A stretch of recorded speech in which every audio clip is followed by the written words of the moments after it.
Chapter 902. More and more outsiders poured into Xiangyang district.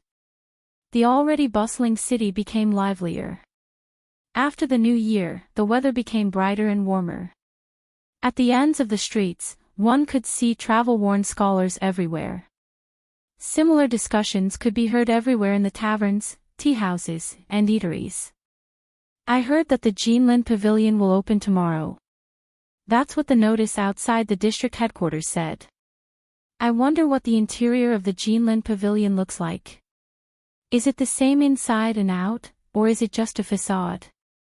The magistrate of Liuzhou built Wanzhou so well. She wouldn't simply boast, would she? Let's go take a look when the pavilion opens tomorrow. Some people talked about the Jinlin Pavilion, some talked about the current situation in the world, and some talked about Jiang Pingji. She governed Wanzhou until it was prosperous and no one could blame her. However, the things she had done all these years were both praised and criticized by the outside world. There were only 2 points that were mentioned most often: supporting the poor and harboring disloyalty. Needless to say, among the civil and military officials under her, apart from Feng Jin, who else was from a respectable and noble family?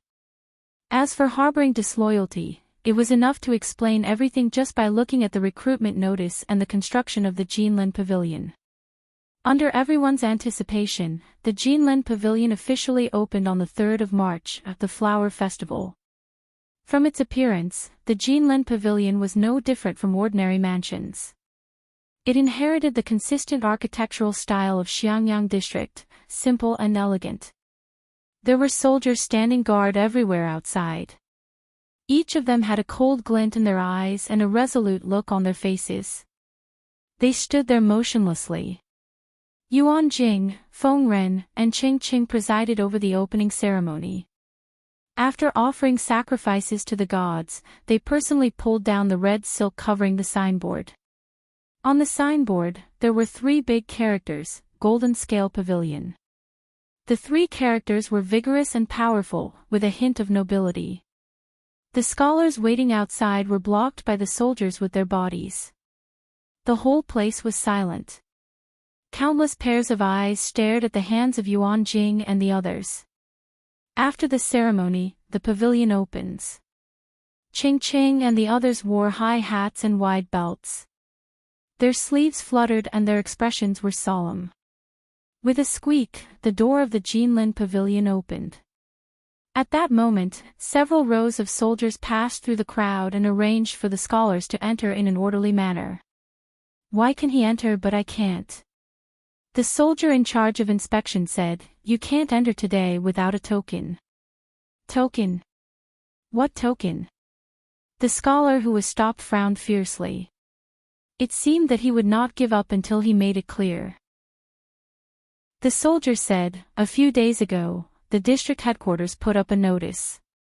Anyone who wants to enter the Golden Scale Pavilion has to register and take an examination first. Only after passing can they get a token."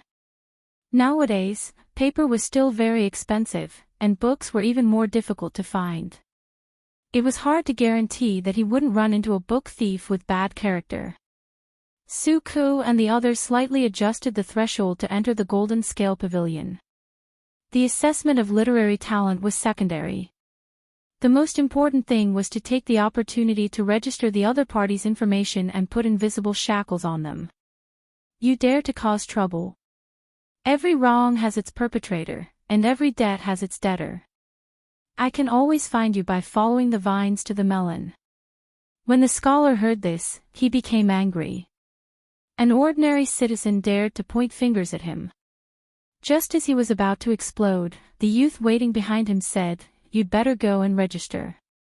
It's the same if you come back tomorrow. Don't stand here and waste other people's time." After saying that, the young man walked in front of him and handed over his token.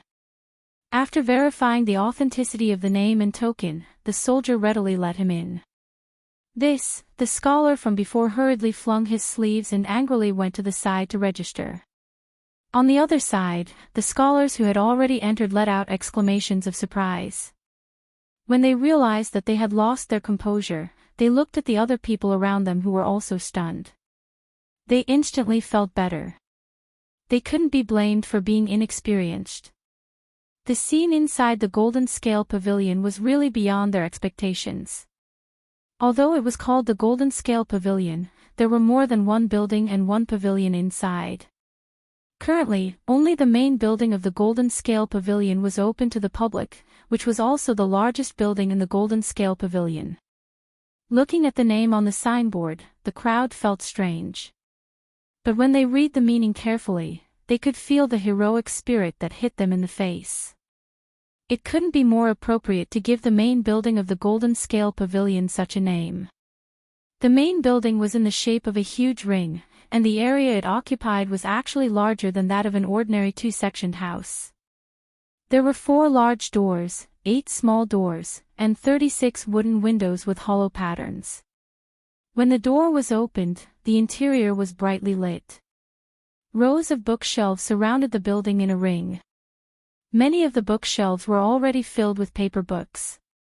There was a sign on each bookshelf which briefly described the type of books on the bookshelf.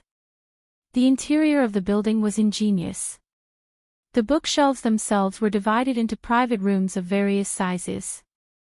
In the private rooms, there were mats for people to rest on. Apart from that, there was also a writing table and a set of brush and ink. What was even more amazing was the design of the dome on the second floor. It made full use of natural light.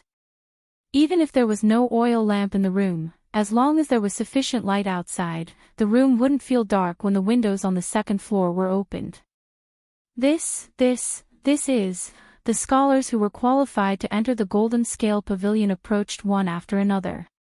Some of them were even so excited that they forgot to speak. The Golden Scale Pavilion. The well-deserved Golden Scale Pavilion. The crowd calmed down. Someone was about to step forward to take a book from the bookshelf, but was unexpectedly stopped by someone. Before that person could speak, the person explained, although the books in the Golden Scale Pavilion are free to read, you can't touch them casually. If you want to read any book, just ask someone to bring it to you. If you want to borrow books and copy them, bring your token over there to register. We will provide brush and ink at a low price. The Golden Scale Pavilion had just opened. They didn't want anyone to maliciously destroy books or hide them. Therefore, they had to set up a strict system at the beginning. When the public got used to it, the Golden Scale Pavilion could appropriately relax the borrowing system. When the crowd heard this, they were a little unhappy at first. But considering the price of paper books, it was reasonable for the Golden Scale Pavilion to be stricter. There are so many books here, the manager said with a smile. There are still 90% of books that are still in the bookstore and haven't been put on the shelves. There are still 90%. The others were so shocked that they couldn't speak. Of course. There are still 60% of the bookshelves on the first floor that are empty. The second floor is completely empty. The crowd was so shocked that they were numb. One after another, they borrowed the books that they liked and found a well-lit place to read quietly. Rather than reading, it was more like they were stroking the pages with their fingers, as if they were caressing the skin of their loved ones. The touch was too good. They were even more shocked than when Suku saw the bamboo paper for the first time. The first batch of people who entered the Golden Scale Pavilion consisted of about 100 people. Almost all of them were book lovers. They treated the thread-bound books in their hands as if they were their ancestors. Not to mention destroying them, they didn't even dare to use a little bit of force. Seeing this, the manager of the Golden Scale Pavilion heaved a sigh of relief. Not long after, someone made a request to make a copy. That person looked nervous. He was afraid that his request would be rejected. It was good enough to let people read the books for free. Why would they let others make a copy? For most people, books weren't books. They were priceless treasures. They wouldn't lend them out easily. The receptionist smiled. She turned around and fetched a set of brush and ink as well as blank bamboo slips that had never been used before. These bamboo slips weren't provided for free, but the price was only 10% of the market price. Thank you. After the person thanked the receptionist, he took the things back to his seat. He read silently while making a copy. Unknowingly, the sun was setting. It was time for the bookstore to close. They returned the books reluctantly and stepped out of the Golden Scale Pavilion. Good reviews. Definitely 10 stars. Chapter 903. The popularity of the Golden Scale Pavilion continued to ferment. It was like a shy and delicate flower, emitting a rich and alluring fragrance that constantly attracted its prey to come one after another. The other feudal lords could only watch the heat. Jiang Pingji lived in Chongzhou, but she knew the situation in Wanzhou like the back of her hand. The fish in the pond have been kept for a long time. The fish are fat now. It's a good time to fish. She looked at the official document sent by Su Ku and the others. Coincidentally, Qiguan Rang came in with a pile of bamboo slips. She hurriedly said, "Wenjing, come over and help me draft a document." Qiguan Rang saw the smile on her face and could not help but ask, "Has something good happened, my lord?" Jiang Pingji smiled and said, "Of course it's something good. If it's done, I'll make up for the 3 years of vacation that I owe you." Qiguan Rang had worked for Jiang Pingji for more than 2 years. He had experienced 3 new years, but he had never taken a vacation. Although the salary was not low, it still could not make up for the bitterness of being busy from the beginning to the end of the year. His lord's credibility had fallen to the bottom. Unless Qiguan Rang was stupid, he would not believe a word about the vacation. He did not believe it, but he said, "All right, I'll grind the ink now." Jiang Pingji said, "Xiaoyu and Huayu told me that as of now, there are 3,963 scholars who have borrowed books from the Golden Scale Pavilion." When Qiguan Rang heard the number, he almost dropped the pen in his hand. There are 3,963 people? To enter the Golden Scale Pavilion, one had to go through a simple assessment. Only those who passed the assessment had the right to register their name and make a token. As long as they checked the number of tokens, they could know how many people had entered the Golden Scale Pavilion. Jiang Pingji also used this method to collect basic information about the scholars. Entering and exiting the Golden Scale Pavilion, borrowing books, and copying books had to be registered. Therefore, she could know how long each person had read, which books they had read, and which books they had copied. Based on the information, she could also roughly judge whether the person was eager to learn, whether they had perseverance, and how good their foundation was. Unknowingly, most of the information about these people had been leaked. Among these people, there is no lack of talented people. I plan to recruit targeted people. Although we are also cultivating our own talents, it will still take a few years. We can't always let one of you do the work of 10 people. If you become exhausted, I will feel distressed.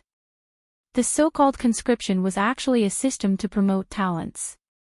As the governor of the prefecture, Jiang Pingji naturally had the right to do so. After Qiguan Rang heard this, he snorted softly and did not comment. If his lord took pity on them, why would she owe him 3 years of leave in a row? 3 years, 7 days of annual leave a year, a total of 21 days. They were all swallowed by his lord. Does my lord mean that you want to promote talents from among these scholars? Jiang Pingji said, "Of course. They've already sent themselves to me. How can I let them go so easily? I painstakingly built the Golden Scale Pavilion for them to study and learn for free. Could it be that I'm doing all this for someone else, so that they can rely on the other party after they grow up? We will first select those with good character and talent to alleviate the predicament of the shortage of manpower. As for the rest, you can come and go as you please." The corner of Qiguan Rang's mouth twitched. He had really underestimated his lord. She was really a good businessman.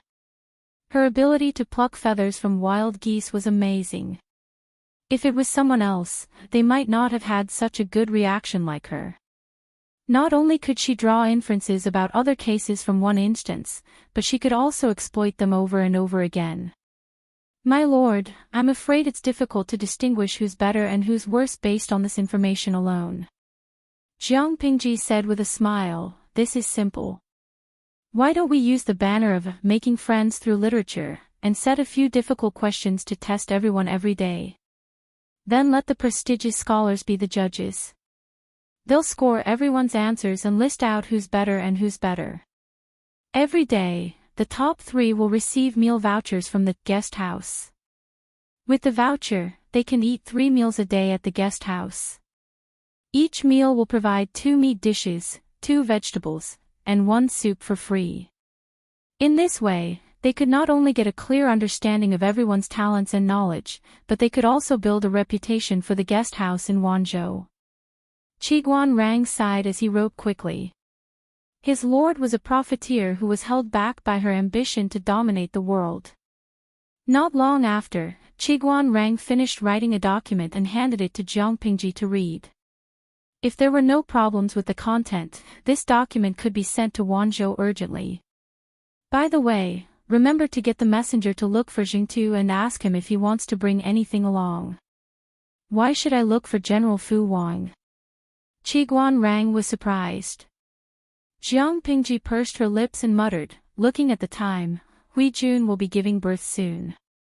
Qiguan Rang understood immediately. If one did not live in this era where books were scarce, one would never understand people's thirst for knowledge. There were always students who waited outside the Jinlin pavilion before dawn. They only left reluctantly when the pavilion closed. Sometimes, they did not even have time to tidy up their appearances. They studied hard day and night, diligently practicing without stopping. In order not to kill anyone, Suku specially arranged for people to set up a free canteen in the Jinlin pavilion. Everyone could receive a bowl of thick meat porridge with their identity token. They even opened up a few quiet courtyards for the scholars to take a break or discuss scriptures in their spare time. In just 3 months, the name of the Jinlin Pavilion in Wanzhou had spread throughout the whole of Dongqing. It even had the tendency to spread to other countries. On this day, the scholars stayed in the Jinlin Pavilion as usual. Some frowned in deep thought, some discussed with their friends in low voices, and some copied seriously. At this moment, a notice quietly appeared in the Jinlin Pavilion. What's this? A commoner dressed in linen felt his stomach was empty. He carefully got up from his seat and was about to receive a bowl of meat porridge to fill his stomach when he happened to see the notice board outside the door. He fixed his eyes on it and revealed some confusion on his face. Guest house. What is this place? It was obvious that it was something created by merchants. It was full of the stench of money. The passing scholars frowned unhappily. The commoner said, "This guest house is a restaurant established by the magistrate of Liuzhou. The profits of the restaurant are used to settle down the orphans of the soldiers." Hearing that it was a restaurant established by Jiang Pingji, the scholar's expression softened a little. If it was used in the right way, he could reluctantly tolerate merchants doing business in the Jinlin Pavilion. He also went forward to read the contents of the notice board carefully. He suddenly became interested. It was not that most of the scholars could not afford to eat. At the very least, the Jinlin Pavilion provided meat porridge for free. 1 bowl was enough to fill one's stomach. What they cared about was ranking and winning. If they answered well, they would gain the favor of the scholars and their social status would immediately rise to a higher level. Hearing the news, many interested scholars hurriedly brought their brushes, ink, and bamboo slips over to copy the questions. It was only the first day, but there were as many as 100 people who participated in answering the questions. Chapter 904. Of course, the so-called guidance was not teaching them face to face, but adding a few comments on the bamboo slips they submitted. Even so, when the first 3 scholars saw the name of the reviewer on the bamboo slips, they were so excited that they could not speak. The reviewer was none other than the famous teacher, Master Yuanjing. In layman's terms, not only did they get their idol's autograph, but they also got their idol's guidance. They were so happy that they almost fainted. One should not think that idol chasing only existed in modern times. The ancient people were just as enthusiastic about idol chasing. Throwing fruits into a cart was a small matter. There were even brainless fans who wrote poems to express their love for idol chasing every few days. Speaking of brainless fans, Master Yuanjing had many brainless fans. A ready-made example was Tang Yao. He was Master Yuanjing's brainless fan. With his admiration for Master Yuanjing, he resolutely left his family and traveled thousands of miles to Langyi County to study. After the news spread, the number of people who submitted bamboo slips soared to thousands on the second day. Master Yuanjing was speechless.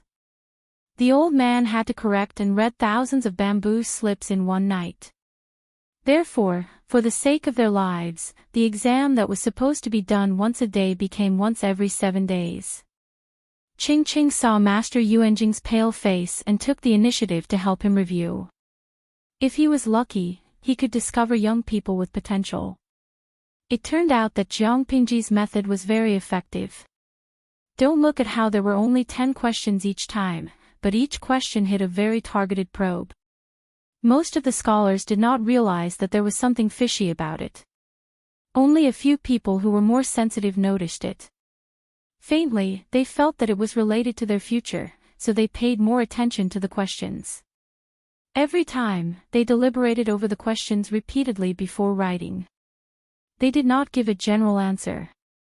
Instead, they chose to explore deeply, speak freely, and express their opinions directly. In fact, most of the people's literary talent could not catch Master Yuanjing's attention, but he could occasionally find 1 or 2 outstanding works that made his eyes light up. After a few corrections, Master Yuanjing smiled helplessly. There are many moldable talents among them. There is an 80% chance that they will be recruited by the magistrate of Liuzhou. From the contents of the previous answers, many people had realized the hidden meaning behind the 10 questions.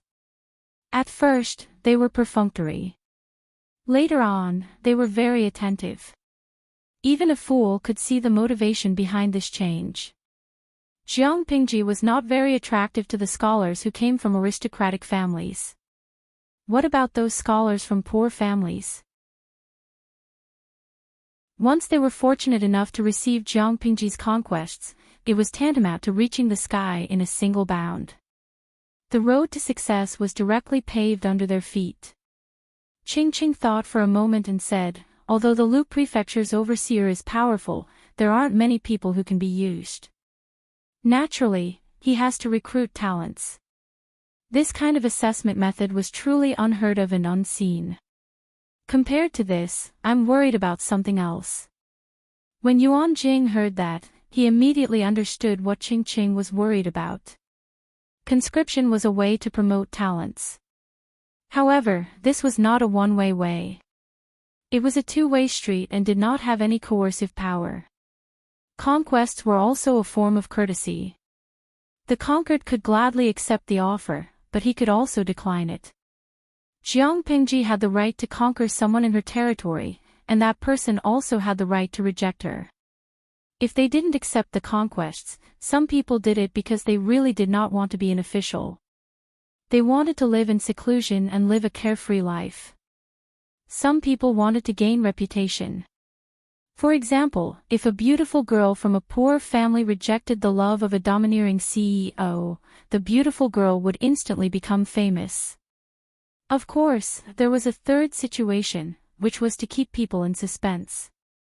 In layman's terms, some people felt that the easier it was to get, the less it would be treasured. Therefore, they would decline it again and again. When the other party's appetite was at its highest, they would gladly accept the conquests, and it would become a good story between the ruler and the minister. Conscription not accepting was an unspoken rule in the industry. Generally, people would refuse the first time and only agree to be an official after the second or third time. Ching was a little worried. Would the seedlings he favored lose their minds and play conscription in front of Jiang Pingji? Based on his understanding of the governor, he was proud. If she was rejected once, she would not do it a second time. Those who wanted to keep people in suspense would go overboard. Master Yuan Jing and Ching looked at each other tacitly. They suddenly felt an indescribable sense of melancholy. They felt that there would definitely be people who would not accept the conscription. As expected, there were people who did it. There was more than one person. After several attempts, the talent assessment was almost done. Su Ke followed Jiang Pingji's wishes and extended an olive branch to the 28 young people. Among the 28 people, 10 were born poor, 11 were from destitute gentry families, and the other 7 were from gentry families with average family backgrounds. They were all between 20 and 40 years old. They were in their golden years and had a lot of room for nurturing. In the end, among the 28 people, 20 accepted the conscription, and the rest all rejected. Su Ke was speechless. When he heard the news, his expression was as black as the bottom of a pot. Reading for free, borrowing books, copying books, freeloading the meat porridge provided by the Golden Scale Pavilion, eating to their heart's content with meal vouchers from the reception house, during the conscription, they should at least give them some face. How could they reject them so decisively? Would it kill them to be a little more tactful and save face for both sides? How infuriating! Su Ke was so angry that he could not swallow his rice. Wanzhou had spent a lot of effort to select 28 people from thousands of people, but nearly 1/3 of them had rejected the conscription. At that moment, Su Ke could not help but think, just how despised was Wanzhou. What place in Dongqing could be more peaceful than here? This was already considered a paradise in troubled times, right? When other places could not afford to pay salaries, the average salary in Wanzhou was very high, okay? Benefits were also available. After the probation period, they would immediately have a car, a house, and savings. They would be at the peak of their lives. What a beautiful prospect. The only shortcoming of their master was her gender. In other conditions, she could crush the other feudal forces with 100% certainty. So what if she was a woman? Did she eat their rice? Or did these people think that the forces in Wanzhou were still grassroots and did not deserve to have a golden phoenix? Su Ke wanted to scratch his hair in frustration, but he restrained the impulse. As the chief accountant of Wanzhou and the big boss in charge of finance, he could not lose his composure. Therefore, Su Ke's mind was unusually active, but he appeared cold on the surface. He stared at the document on the table as if he was staring at an enemy. It was not until Feng Jin entered that he saw him like this that he went forward to read the contents of the document. After reading it, his brows furrowed. These people really don't know what's good for them, Su Ke said through gritted teeth. Feng Jin smiled and said, indeed. Since they didn't accept the conscription, then they should just choose someone else. There's no need to be angry. Su Ke's face was gloomy. He said, how can I not be angry? If word gets out now, won't my lord be laughed at? It was fine if 28 people were to be conscripted at once, but 8 people had rejected it. Wasn't this a slap in the face? Feng Jin said in surprise, what does this have to do with my lord being laughed at? Jin had also seen the answers of these people, and they were indeed quite talented. There's ambition in their words. I'm afraid the reason why they rejected the conscription is to build momentum and build a reputation for themselves. One more conscription will do. Su Ke suddenly understood, but then he said angrily, with my lord's temperament, how can she do a second conscription? Feng Jin said straightforwardly, then ignore it. There are other candidates anyway. Chapter 905. There was only one chance. If he didn't grasp it, how could he blame others for not giving him a second chance? How could that be? Feng Jin smiled and comforted Su Ku, in case his colleague was angered to the point of causing trouble. It wasn't that Su Ku didn't understand this, but he was still a little indignant. After a while, he said, no matter what, we still have to consult the Lord about this and see what she decides. Feng Jin said, of course. Even though they understood Jiang Pingji's temper and knew that she wouldn't go for a second conscription, they couldn't make decisions for her. As expected, Jiang Pingji, who was far away in Chongzhou, received the news. She was so angry that she wanted to laugh. The conscription was rejected. Since they don't think highly of me, I won't force them. Wenjing, draft a document and tell Xiaoyu what to do. Everything will be done according to the rules. Although 20 people agreed, we still don't have enough manpower. Let him continue to filter. Qiguan Rang cupped his hands in acknowledgement. No matter what reason they had for rejecting the conscription, Jiang Pingji would grant them their wish. There was only one chance, and it was always given to those who were prepared. Who would stretch out their face to be slapped a second time after being slapped in the face once? She didn't want her dignity. In the words of the live stream viewers, one had to have the capital to be pretentious. If he wasn't Zhuge Liang, why would he bother with 3 visits to the thatched cottage? Shu Shan Yali, streamer, don't be angry. Pat your head. Luoyu treading on flowers, it's their loss to lose the chance. Without these people, there are still millions of talents waiting for the streamer. Xiao Xiao, in modern times, the streamer is like the CEO of a company. They are freshmen who applied for a job. The company has already decided to hire them, but the freshmen arrogantly rejected them. At this point, they still expect the company's CEO to personally invite them.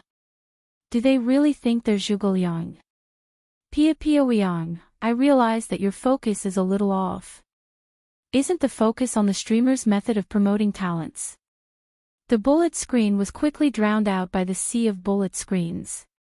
Qiguan Rang, who was at the side, stole a glance at Feng Zhen.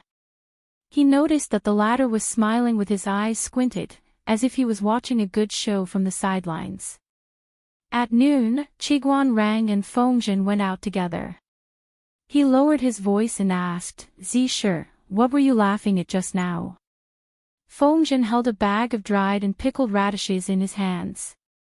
He ate them as he walked. He had stolen them from the Chongzhou guest house branch. It was salty with a hint of spiciness, and could be used as a snack to grind the teeth. Fortunately, Qiguan Rang wasn't Feng Jin. Otherwise, how could he stand the sight of Feng Zhen chewing on dried carrots as he walked? She would definitely reprimand him for his lack of manners. Feng Zhen laughed and said, if I don't laugh, am I supposed to go forward and advise my lord to be magnanimous? Of course not. Qiguan Rang furrowed his brows and said, those 8 people. What a pity. It was an unspoken rule in the industry to refuse a conquest. As long as the person wasn't uninterested in fame or looked down on others, they would usually agree to a second conquest. Feng Zhen said, don't you know the Lord's temperament? She was very clear in her heart, but she was unwilling to put down her pride and go on a second expedition. Without these 8 people, there would always be others to fill in. If the person who failed was a peerless genius who could conquer the world, he would have the resources to do so, but he was not. It's already good enough that my lord didn't curse him in her heart, let alone go on a second expedition. Qiguan Rang let out a long sigh. How could he not know this? I'm afraid that my lord will be criticized and scolded for being narrow-minded. Can you tolerate such words? What he was afraid of was taking advantage of the situation and directly using his lord's gender as an excuse, saying that a woman was a woman, short-sighted and narrow-minded. Other people could be magnanimous enough to go on a second expedition, but why was she so unreasonable when it came to her, putting on airs after being rejected once? She was so unforgiving and unworthy. Didn't she know that talented people were precious and needed to be accommodated? Fengzhen laughed and said, "Of course I can't tolerate it, but forcing my lord to bend over and do something she doesn't want to do is even more intolerable." Qiguan Rang glanced at Fengzhen. From his words, it was as if he couldn't bear to see his lord suffer. He raised his hand and snatched the dried carrots from Fengzhen's hand. "Let's see what else this guy could eat." Fengzhen cried out in sorrow, "Let's talk things out. Don't steal my snacks." When the news reached Wanzhou, Su Ku and the others already knew what to do. The first batch of people who agreed to go on the expedition had long been thrown to their posts to hone themselves. He, Feng Jin, and the others still had to keep an eye on them at all times to prevent any mistakes. The few of them were still steady and honest, and now they were on the right track. With these people, Su Ku clearly felt his workload lighten. Finally, he didn't have to go home day and night. After receiving Jiang Pingji's reply, Su Ku immediately started on the second expedition. This time, he focused on selecting talents in agriculture and water conservancy. Even when the second batch of names was out, the first batch of people who failed to go on the expedition were still anxiously waiting for news. After waiting for a long time, there was still no news. Finally, someone couldn't sit still. This person had used a lot of connections to find out the news. He felt as if he had been struck by lightning. "My lord said that a melon that is forcefully picked won't be sweet. Since you have other plans, I wish you success in your career." The person was so angry that his face turned pale. He was ashamed, angry, and embarrassed. Finally, he snorted coldly and angrily flicked his sleeves. A woman is a woman after all. She is shallow and narrow-minded. What kind of future can someone who seeks revenge for the smallest grievance have? Even if we don't talk about being courteous, we should at least have tolerance and magnanimity. Now that I've seen her, she really isn't worth it to rely on. A real man has aspirations. How can he succumb to a woman whose eyelids are as small as beans? It's painful and pitiful. Out of the 8 people who failed to go on the expedition, only 2 chose to remain silent. The other 6 couldn't bear the injustice.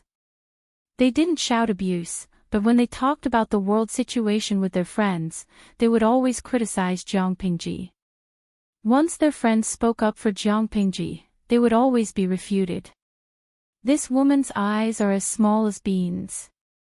If she didn't rely on the reputation of her father, Lu Shi, how could she have the foundation she has today? She's just a woman. Does she really think she can overturn the universe and reverse yin and yang? Don't be fooled by her limitless glory now. In fact, there are many hidden dangers. So what if she controls Chongzhou, Wanzhou, and Hu County? The northern borderline is eyeing her covetously in the north, and the fake emperor is preparing for war in the south. Let's wait and see how long this ignorant woman can be arrogant. Most of the literati cared about their reputation. Even if they didn't say anything, they wouldn't scold her for getting free food, drinks, and books. These people were particularly unconventional and stood out from the crowd. The establishment of the Jinling Pavilion in Wanzhou attracted many scholars to flock there. These people stimulated the domestic demand of the economy.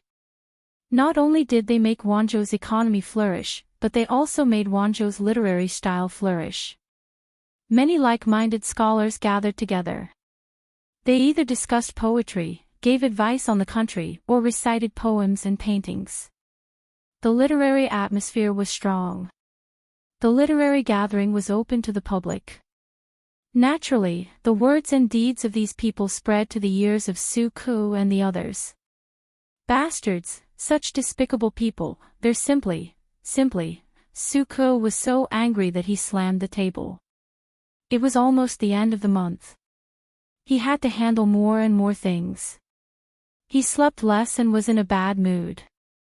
Now that he heard slander, he almost exploded with anger. Qing Yuan passed by the door with a stack of bamboo slips in his arms. He heard the commotion inside and let out a long sigh. Su Ke's temper had always been good. Who had the ability to make him so irritable? Chapter 906. Jiang Pingji had always treated the civil and military officials under her as little dukes, but how could they not treat their lord as a daughter and accommodate her? Su Ke was so angry that her menopause was acting up prematurely. The vile person in her heart had already turned into a shrew. She wanted nothing more than to roll up her sleeves and kill those people. If he didn't give them a few slaps, he wouldn't know why the flowers were so red. Did they really think that Wanzhou was a charity? Did he really think that they were the stupidest idiots in the world? Did he really think that he could borrow, copy, and read the rich books of the Golden Scale Pavilion without any scruples? Motherf asterisk her, eat their food, use their food, live in their house, read their books, and in the end put down her bowl and chopsticks and scold them. Which emperor gave him the right to do so? Seeing that the black aura surrounding Su Ke was getting thicker and thicker, as if he had hit a bottleneck, Wanzhou's chief steward Su Ke finally flipped out. Gong Liao, come in. When Qing Yuan, who happened to pass by, heard this, his scalp went numb. He had an ominous premonition. Even though Su Ke had been in charge of internal affairs all these years and was practically rooted in Xiangyang district, rarely going out for official business, Qing Yuan did not dare to look down on him. Official Registrar Su, what can I do for you? Su Ke said with a gloomy face, there's something I want you to do. Ruining his mistress's reputation in Wanzhou was no longer just taking advantage of her. If this matter reaches the ears of the Lord, she will definitely reprimand us for not governing properly. It was fine if she was reprimanded, but she was afraid that the world would misunderstand that the Lord was not strict in her governance, that she was timid, and that anyone could humiliate her. Gong Liao, do you understand? Qing Yuan said, I understand. In layman's terms, anyone who bullied their lord would be crushed to death. Su Ke's expression softened a little as he said to Qing Yuan, Gong Liao, come closer and talk. Qing Yuan obediently stepped forward and sat down beside Su Ke's desk. The two of them whispered to each other. When Qing Yuan heard this, his expression changed from solemnity to surprise, and finally to pity. Originally, he was filled with righteous indignation at those people who had failed in the conquest, but now, he felt some sympathy for them. Of all the people he could have offended, why did he have to offend these unreasonable people from Wanzhou? His father was right. Wanzhou was a place with crouching tigers and hidden dragons. Su Ke was indeed of humble birth, but when it came to managing internal affairs, he ranked in the top 3 in the entire Wanzhou group. In the whole of Dongqing, he was probably in the top 5. Not only was this person in charge of internal affairs, but he was also deeply trusted by the Lord. There was almost no mess that he could not solve. Once Su Ke made up his mind to punish someone, he could really do it. Qing Yuan had a mild temperament. His greatest strength was that he was obedient and filial. Qing asked him to restrain his edge and learn humbly. He would never stand out. He followed Qing Chang's instructions and assisted Su Ke and the others. While he was busy, he learned how to manage the overall situation and accumulate experience for the future. My lord is ambitious, and her vision will definitely not be limited to one state or one county. When the shop was completely opened in the future, she would definitely send her trusted aides to various places. That would be a good opportunity for Qing Yuan to display his talents. In the end, Qing Yuan said worriedly, Registrar Su, if we do this, I'm afraid the outside world will say something bad about the Lord. For example, as the lord of a province, he didn't have the magnanimity to tolerate, and insisted on competing with a few scholars who said the wrong things. How shameful was that? Su Ke sneered and said, do you think the common people have more mouths, or those pedantic scholars have more mouths? This time, Qing Yuan did not speak. Su Ke said, I remember that Zixiao had a very good saying. Qing Yuan asked curiously, what did Master Zhixiao say? Offend anyone, but not a writer. At that time, Qing Yuan did not understand what it meant, but after a few days, he understood. The scholars who failed in the conquest spouted nonsense and slandered Jiang Pingji everywhere. For several days in a row, there was no reaction from Wanzhou. The 6 of them were even more rampant, jumping up and down incessantly. The other 2 still wanted to save face, wishing that their presence could be reduced to 0. Brothers, what does this mean? It means that the magistrate of Wanzhou also knows that gossip is a fearful thing and has admitted defeat.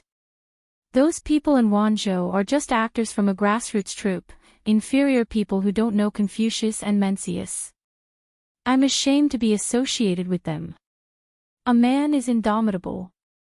Not to mention establishing a career, but he can't be subservient to a woman. If anyone were to accept the conquests, wouldn't they be admitting that they were inferior to an ignorant woman? It's really shameful and ridiculous for a man to lose all his courage. I'm afraid that even in the underworld, he'll still be slapped by his ancestors. They refused the conquests not to raise their value and reputation, but because they completely disdained it, understand? They disdained to work for a woman. The more they danced, the more cowardly Wanzhou appeared. Their uncharacteristic silence made many people laugh at them. However, they were soon unable to laugh.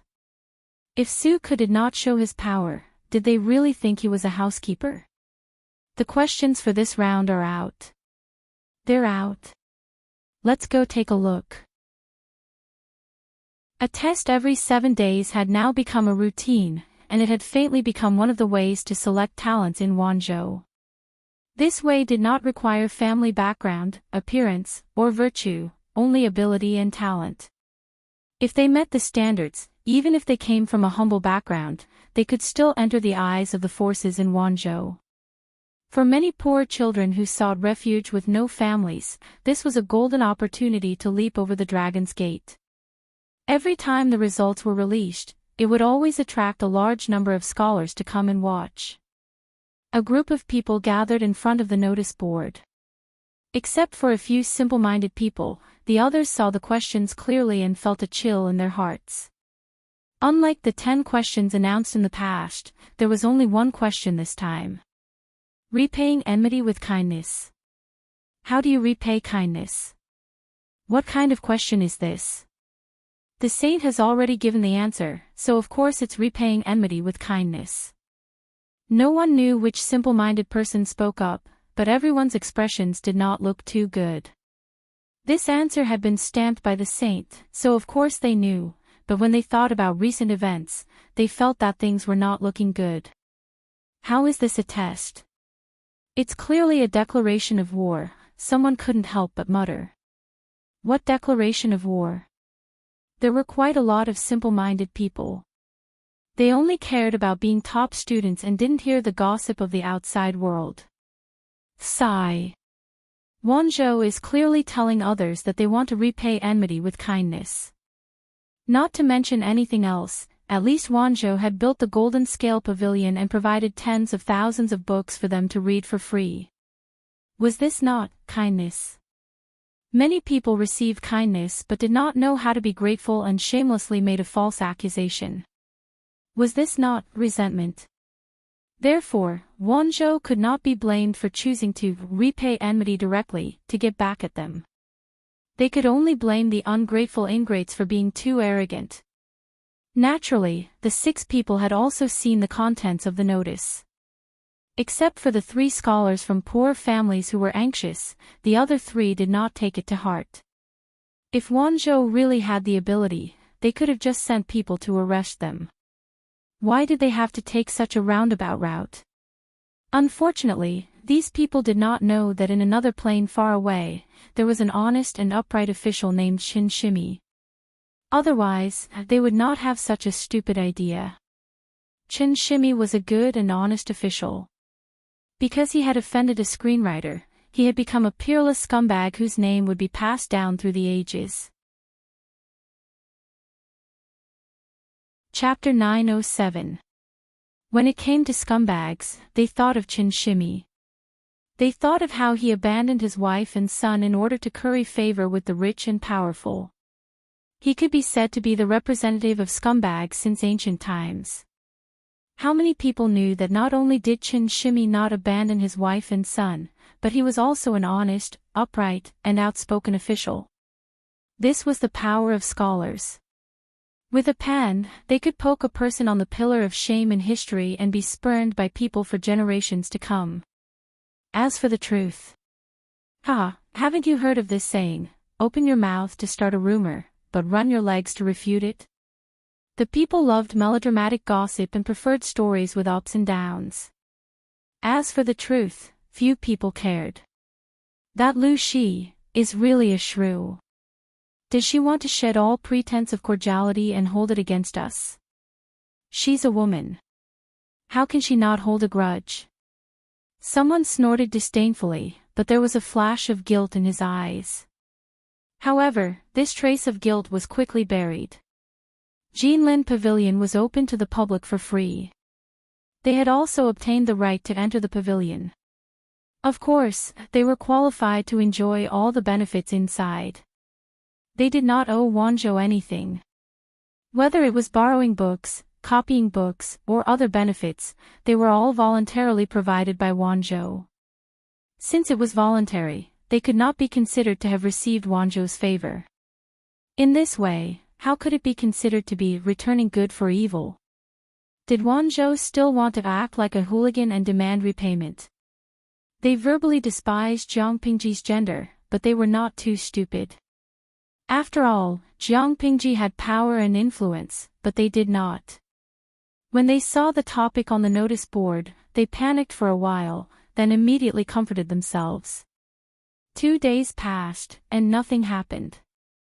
As expected, it's just a bluff. They had been quiet for 2 days, but now they jumped out again. Not only did they slander Jiang Pingji, but they even criticized Jinlin Pavilion. No matter how they became famous, at least their reputation was better than many unknown people.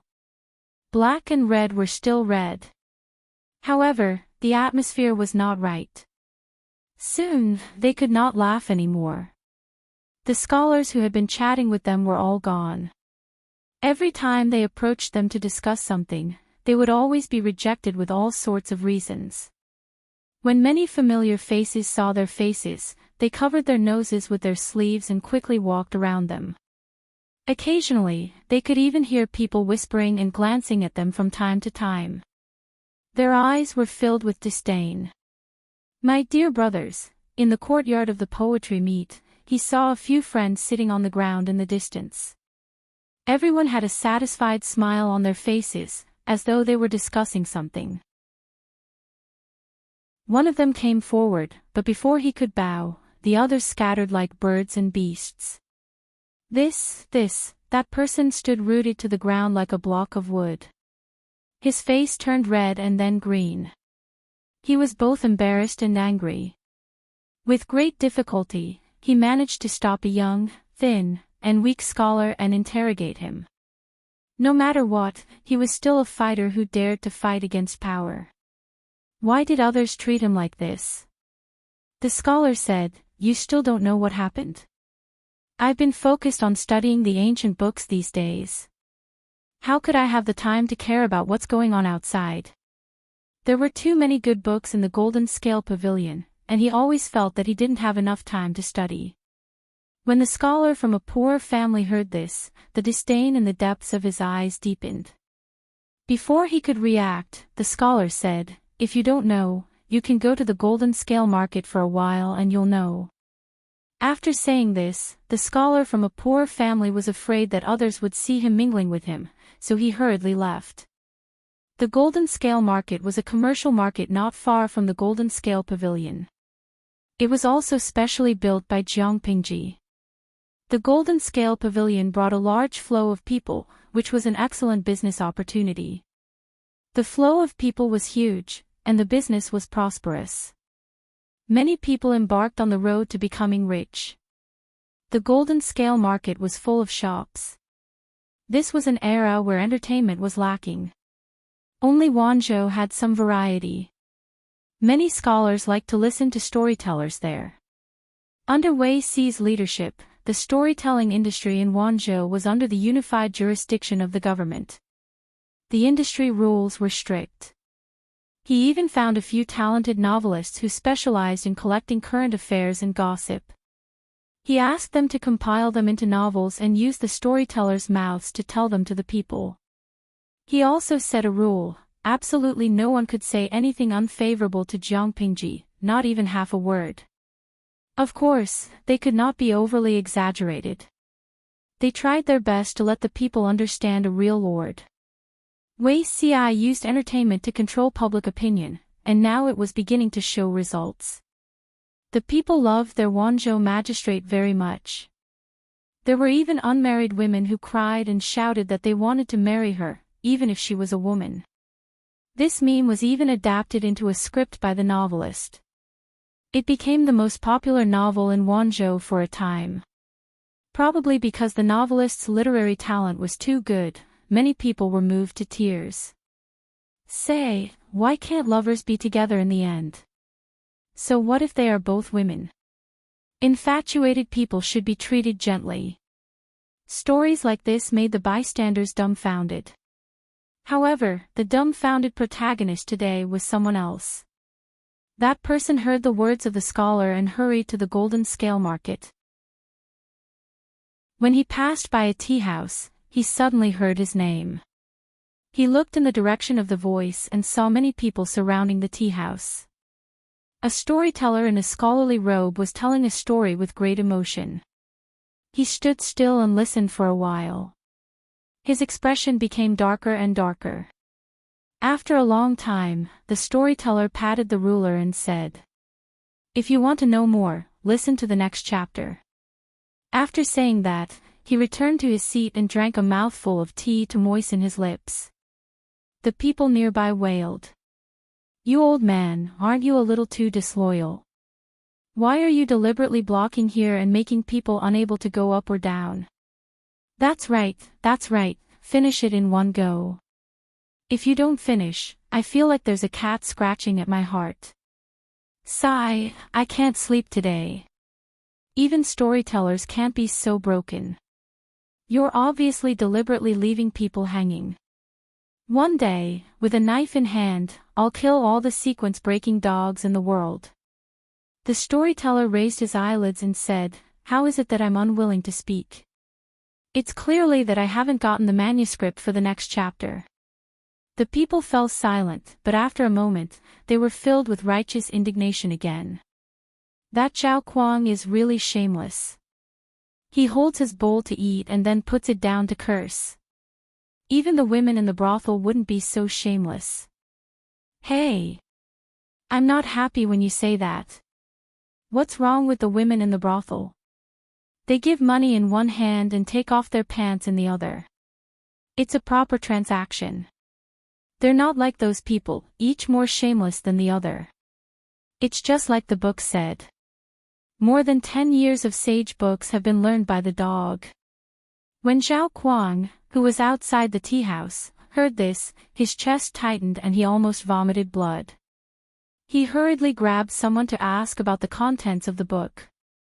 That person was also enthusiastic and opened his mouth. A young man named Zhao Kuang heard that a free academy had opened in another country. He and 5 like-minded friends went there to study. Unexpectedly, they encountered bandits and the 6 of them got separated. Zhao Kuang was also lucky. He was saved by a simple tree demon in the mountains. Zhao Kuang was surprised by the beauty of the tree demon. He used flowery words to trick the tree demon into liking him and coaxed the simple tree demon to follow him. Little did he know that Zhao Kuang already had a wife in his hometown. A few days later, Zhao Kuang continued on his journey with the money provided by the tree demon.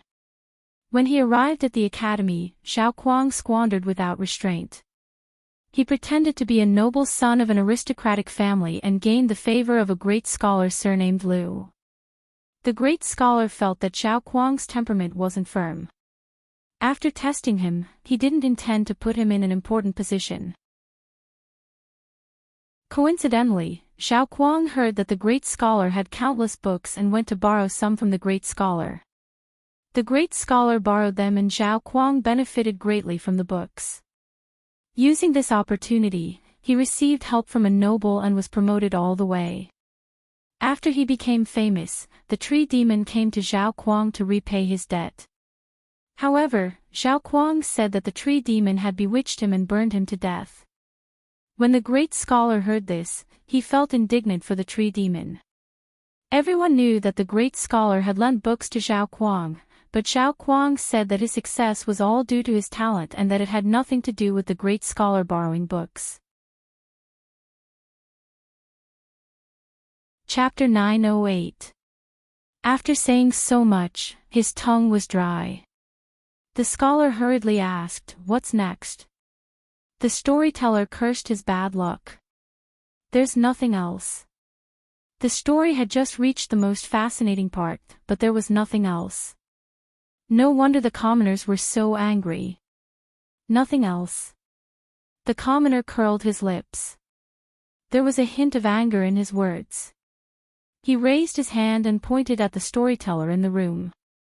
"Didn't you hear what that bastard old man said? The next chapter hasn't been written yet, but according to tradition, Xiao Huang, that shameless villain, will not have a good ending." The scholar was furious when he heard this. He said angrily, "You're just a commoner. Who gave you the guts to talk about a scholar? Wasn't Xiao Huang his name?" The commoner in front of him said in front of him that he would not have a good ending. How could Xiao Huang take this lying down? Xiao Huang flew into a rage without warning. The commoner was shocked. After coming back to his senses, the commoner also became angry. He said, "That's the convention. Who dares to violate the rules of this industry? Unless the writer, Xiantu Layman, doesn't want to stay in Wanzhou anymore." Wei Xi's purpose in supporting novelists was to control public opinion. As the initiator, he had the right to set perfect rules for the novel industry. In addition to the previous rules, Wei Xi also stipulated that the spirit of the novel must be positive. What was positive? The content of the story must not involve vulgar filth, and the main theme must be correct. The first rule was easy to understand, but the latter was complicated. Whether it was the protagonist or the supporting role, once involved, there must be no happy ending, including but not limited to repaying kindness with enmity, abandoning one's wife and children, favoring one's concubine and killing one's wife, marrying another, not distinguishing between legitimate and concubine, being unkind to parents, being filial to children, being disrespectful to elders, and being heartless to children. According to the severity of the plot, the characters would suffer different degrees of setbacks. Xiao Huang in the story had already violated several rules. According to the rules of the industry, Xiao Huang's ending would not be good. The commoners kept up with the updates for several days. Their dislike of Xiao Huang had reached its peak. As the plot developed, the tree demon and great scholar Lu were also in danger because of Xiao Huang's framing. They were having a good time listening to the novel. Next, the wicked would get fancy retribution, but there was nothing below. The real-life version of Xiao Huang was furious. What the hell was Xiantu Layman? How dare he use his name to write such a lowly novel? It would have been fine if it was a coincidence that they shared the same name, but it was not. In the story, Xiao Kuang clearly had a family, but he still lied and said that he was not married, tricking the pure and innocent tree demon into giving him his heart. In reality, Xiao Kuang also had a family. When he heard that Wanzhou had the golden scale pavilion, he yearned for it very much. He left his old parents in the care of a child bride who was already married. Along the way, he used his talent to deceive an ignorant village girl, and after a one-night stand, he ran away with her money. In the story, Xiao Huang was born into a family of bricklayers. He used his parents' hard-earned money to disguise himself as a second-generation rich kid, ignoring his crippled father and blind mother. In reality, Xiao Huang was born into a wealthy family in the countryside. His parents sold 6 of his sisters to support his education, and he pretended to be the son of a rich man in front of his friends. In the story, Xiao Kuang borrowed the great scholar's book to have the opportunity to further his studies, but in the end, he made a false accusation and wanted to kill the great scholar. In reality, Xiao Kuang enjoyed the benefits of the Golden Scale Pavilion. After failing to conquer it, he slandered and insulted the governor of Lu province, trying to make a name for himself by stepping on him. With so many similarities, how could Xiao Kuang not care? How was this a story? It was obviously a deliberate allusion to him, and even the name was copied. The common people did not know, but how could the scholars who spent their days in the Golden Scale Pavilion not know? No wonder these few days, some scholars who got along with him avoided him. The crux of the problem was actually this. The common people were inexplicably bombarded by Xiao Kuang. Before he could get angry, Xiao Kuang had already flung his sleeves and left. Since the governor of Lu province used such a method to deal with him, don't blame him for being heartless. Jiang Pingji was really wronged. She was so busy, how could she have the time to care about 1 or 2 small shrimps? Xiao Kuang shamelessly stayed in the Golden Scale Pavilion. In his opinion, being ostracized and treated coldly by a few scholars was nothing. It was naive and laughable that the governor of Lu province wanted to use such a method to deal with him. Did the matter end there? Of course not. Monk Xiangfeng was a penholder in Wanzhou. He was best at writing all kinds of stories, and he was quite famous in the streets. This time, he did not write 1 story, but 6 short stories linked together to form a series. In addition to The Legend of Xiao Kuang, there were 5 other books. The male protagonist of each book was an ungrateful person. His actions were hateful and made people's teeth itch. After writing 2 short stories, the gossipy common people found the prototype of the male protagonist through clues. After understanding it in detail, they exploded in anger. Was their governor someone who could be insulted by just anyone? How could an ungrateful person have the face to stand on the land of Wanzhou? Was it reasonable to return evil for good? F***ck off. Why didn't he just soar to the sky on the monkey? Coincidentally, at this time, the people who used return evil for good? How do you repay good? The test results for this topic were out. Xiao Kuang and the others wanted to cry but had no tears. They discovered that many scholars used their incident as an example. Their words were harsh and merciless. The situation continued to worsen. The landlord of the folk house, a small temple, cannot accommodate a great Buddha. I don't want the rent for 10 days. Let's go, let's go. The waiter of the tea house, we are all serious businessmen. We only do business as human beings, not animals. Don't block the way. The manager of the restaurant, I'm sorry, sir. There's a sign in front of the door. Our land is barren and unruly, full of wicked people. 2 strong men with thick arms and wooden mallets stood at the door. 2 pairs of tiger eyes stared at them fiercely, like wild beasts looking for food. Not to mention the tea house, the wine shop, the street vendors, even the brothel, which welcomed everyone, did not entertain them. One of them was particularly unlucky. One night, he went to the brothel to seek pleasure. The next day, he woke up to find that his buttocks were in pain. There were even streaks of blood hanging from them. Not only did he fail to pluck flowers for pleasure, his chrysanthemum was stolen by some bastard. They underestimated the respect and love the people of Wanzhou had for Jiang Pingji and the influence of public opinion. Seeing their reputation destroyed, they could only flee with their tails between their legs in the end. Although they left, their story continued to spread in Wanzhou. It was even exported to Chongzhou, Hu County, and other places. 2 months later, Jiang Pingji happened to find out about it. She was almost amused by Su Ke's actions. Jiang Pingji said to Fengzhen, Xiaoyu, you don't have to be so angry. They're just a few scholars who don't know how to appreciate favors. They insulted me. Just chase them out of the Jinling Pavilion and blacklist them forever. Why do you have to go through all this trouble? Chapter 909. Although he said he was making a mountain out of a molehill, he was very happy in his heart. Jiang Pingji said, according to what you said, none of the scholars who entered the Jinling Pavilion dared to scold me. Humans have a face, and trees have a bark. Not everyone is as shameless as those people, Fengzhen said with a sinister smile. The scholars of the world have received favors from our Lord, so it's naturally inconvenient for them to reprimand you. As long as you don't do anything that infuriates the heavens and the people, your reputation should be fine. She established the Jinling Pavilion and gave favors to the scholars in the world. As long as the scholars still had some dignity, they would not easily fall out with Jiang Pingji. Jiang Pingji pinched her chin. She felt that Fengzhen's words made sense.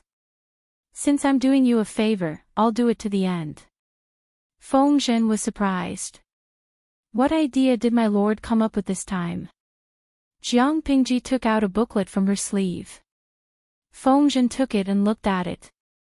The 4 words, De Xia's rhyming book, were written neatly on the cover. Fengzhen smiled bitterly after reading it. I'm already in my 30s. Why would I still need to read De Xia Yun? Keep it for yourself, my lord.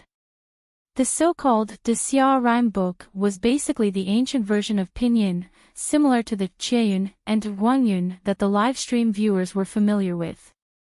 The creator of Great Xia rhyme was Prime Minister Huangfu of the previous dynasty. The phonetic transcription of the Great Xia rhyming book was divided into 2 types, straight phonetic and reverse cut. Straight phonetic was to use homophones to transcribe the phonetic of a word, while reverse cut was to use 2 commonly used words to transcribe the phonetic of a word. For example, the direct pronunciation of Kang is the transcription of Kang, and the reverse is Kut and Ong.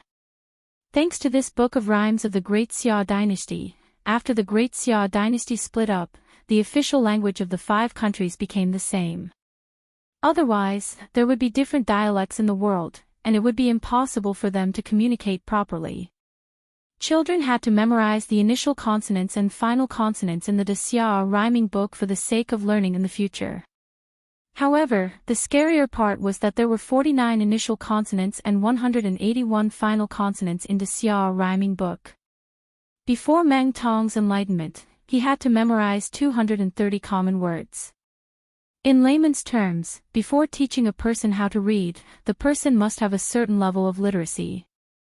He had to memorize 230 commonly used words in Great Xia rhyming book before he could use these words to mark the pronunciations of other words.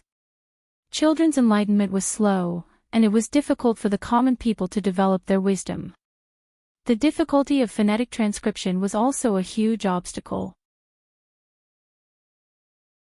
Jiang Pingji said, "You'll know once you open it." Fengzhen was suspicious. He lifted his hand and opened the book. He discovered that the title page also had the words De Xia Dynasty's rhyming book written on it.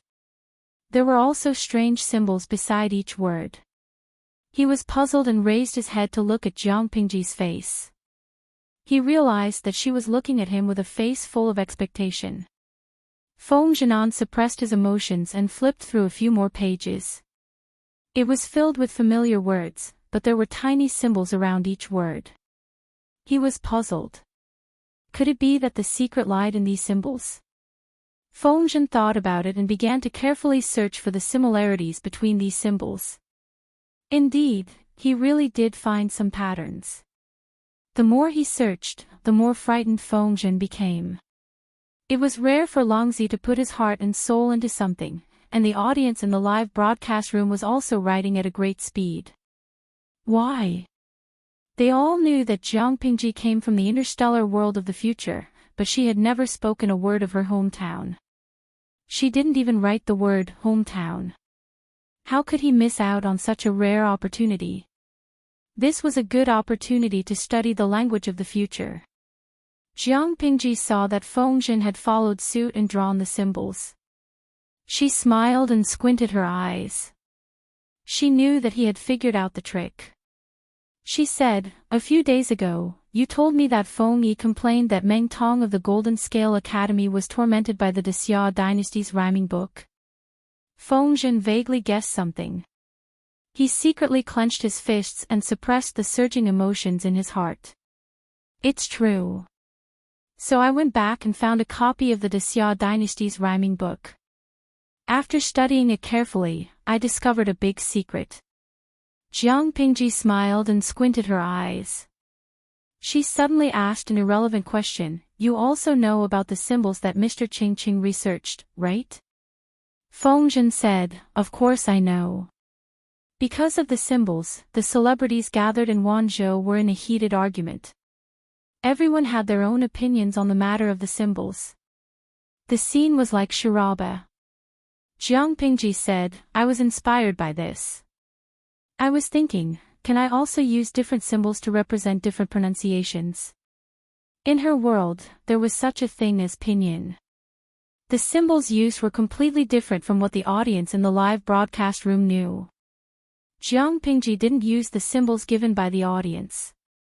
Instead, she chose the interstellar language that she was familiar with.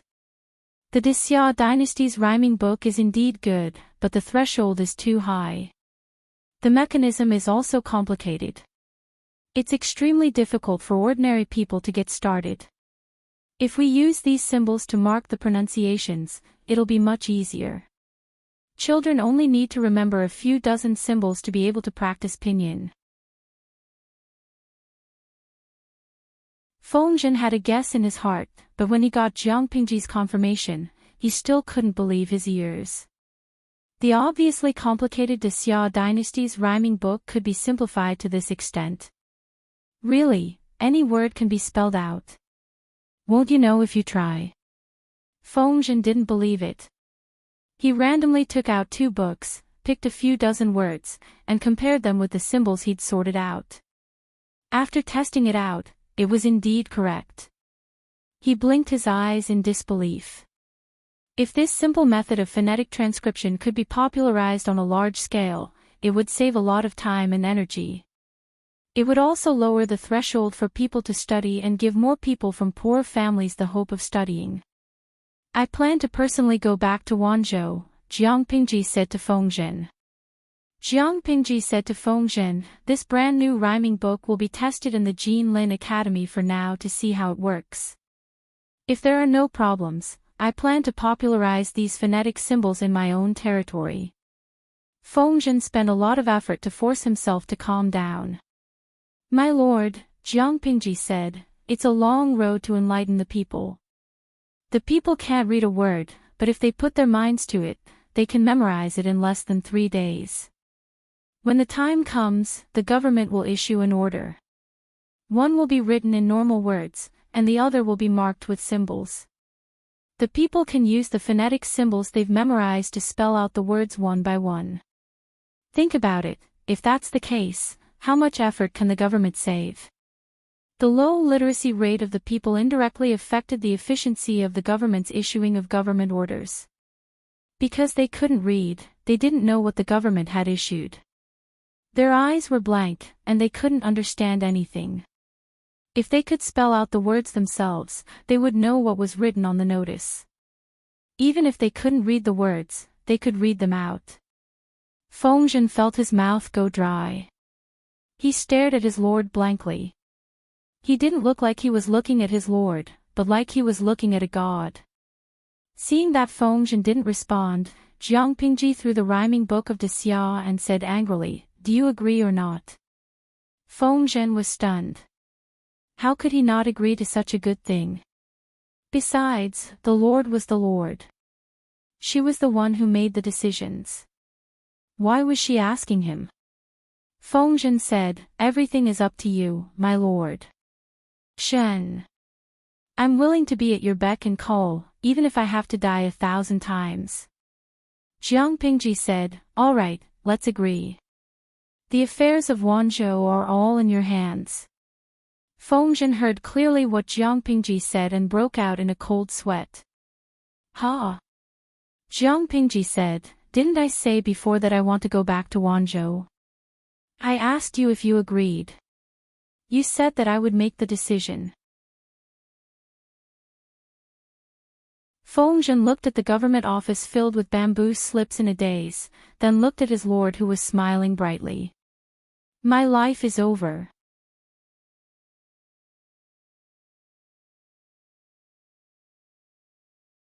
Chapter 9-10. Feng Zisher, that's your lord, not your daughter. Don't be coaxed by her sweet words and forget everything, okay? Qiguan Rang had returned from his patrol and found that his lord had disappeared without a trace. He was furious. Fengzhen felt wronged too. How would he know that his lord was so treacherous? His lord disappeared without a trace. His heart was tired. Qiguan Rang let out a long sigh. Fortunately, the aristocratic families in Chongzhou are holding each other back and can't recover for the time being. There's no need to worry even if my lord isn't here. If Chongzhou really needed Jiang Pingji, according to his lord's personality, she wouldn't leave the mess behind and leave. Now, forget it, let her be. Other than compromise, Qiguan Rang couldn't think of a second choice. Fengzhen sneered. "Wenjing, you're talking about me. Aren't you the same?" After saying that, Fengzhen sighed in his heart and thought, it wasn't that they were being played by their lord. It was clear that they spoiled their lord too much and deliberately let her have her way. The two of them didn't know that their lord, who said she wanted to return to Wanzhou, had taken a small detour on her way back and turned to another place. It was the height of summer and the sun was shining brightly. Under the command of Wei Ci and the others, the main roads in Shangjing had been completed. The buildings in the city were also planned. "Zixiao, eat some watermelon. This watermelon has been soaked in a well and is very cold. Eat some to relieve the heat so that you won't faint from the heat." Zhang Ping played the role of a nanny dutifully. He couldn't wait to serve Wei Ci, the porcelain beauty. Wei Ci looked up at the sound and took a plate of watermelon from Zhang Ping. The skin was peeled off and the flesh was cut into evenly sized pieces. It was placed on the plate. It was bright red and looked very appetizing. Wei Ci laughed. "How can I be so weak? You, on the other hand, are paying less and less attention to your appearance. Look at Zhang Ping's attire. He was dressed in coarse linen clothes and his long hair was wrapped in a cloth. He also had a wet face cloth on his head to block the sun. Why else would they say that Zixiao is an immortal who descended from the heavens and we are mere mortals made of mud?" Xiao Guang was panting heavily. His clothes were drenched in sweat again and again. The skin that was exposed was tanned to a dark brown color. He laughed and teased Wei Ci, "Zixiao, look at Shiheng and then look at Guang, one is darker than the other. On the other hand, your skin is still as white as snow. I am very jealous when I see it." Xiao Guang had only joined Wanzhou later, but he, Wei Ci, and Zhang Ping had lived and eaten together at the construction site in Shangjing for a year, so they naturally had a deep bond. Wei Ci smiled. His skin glowed faintly under the sunlight. He was as pure as a celestial being.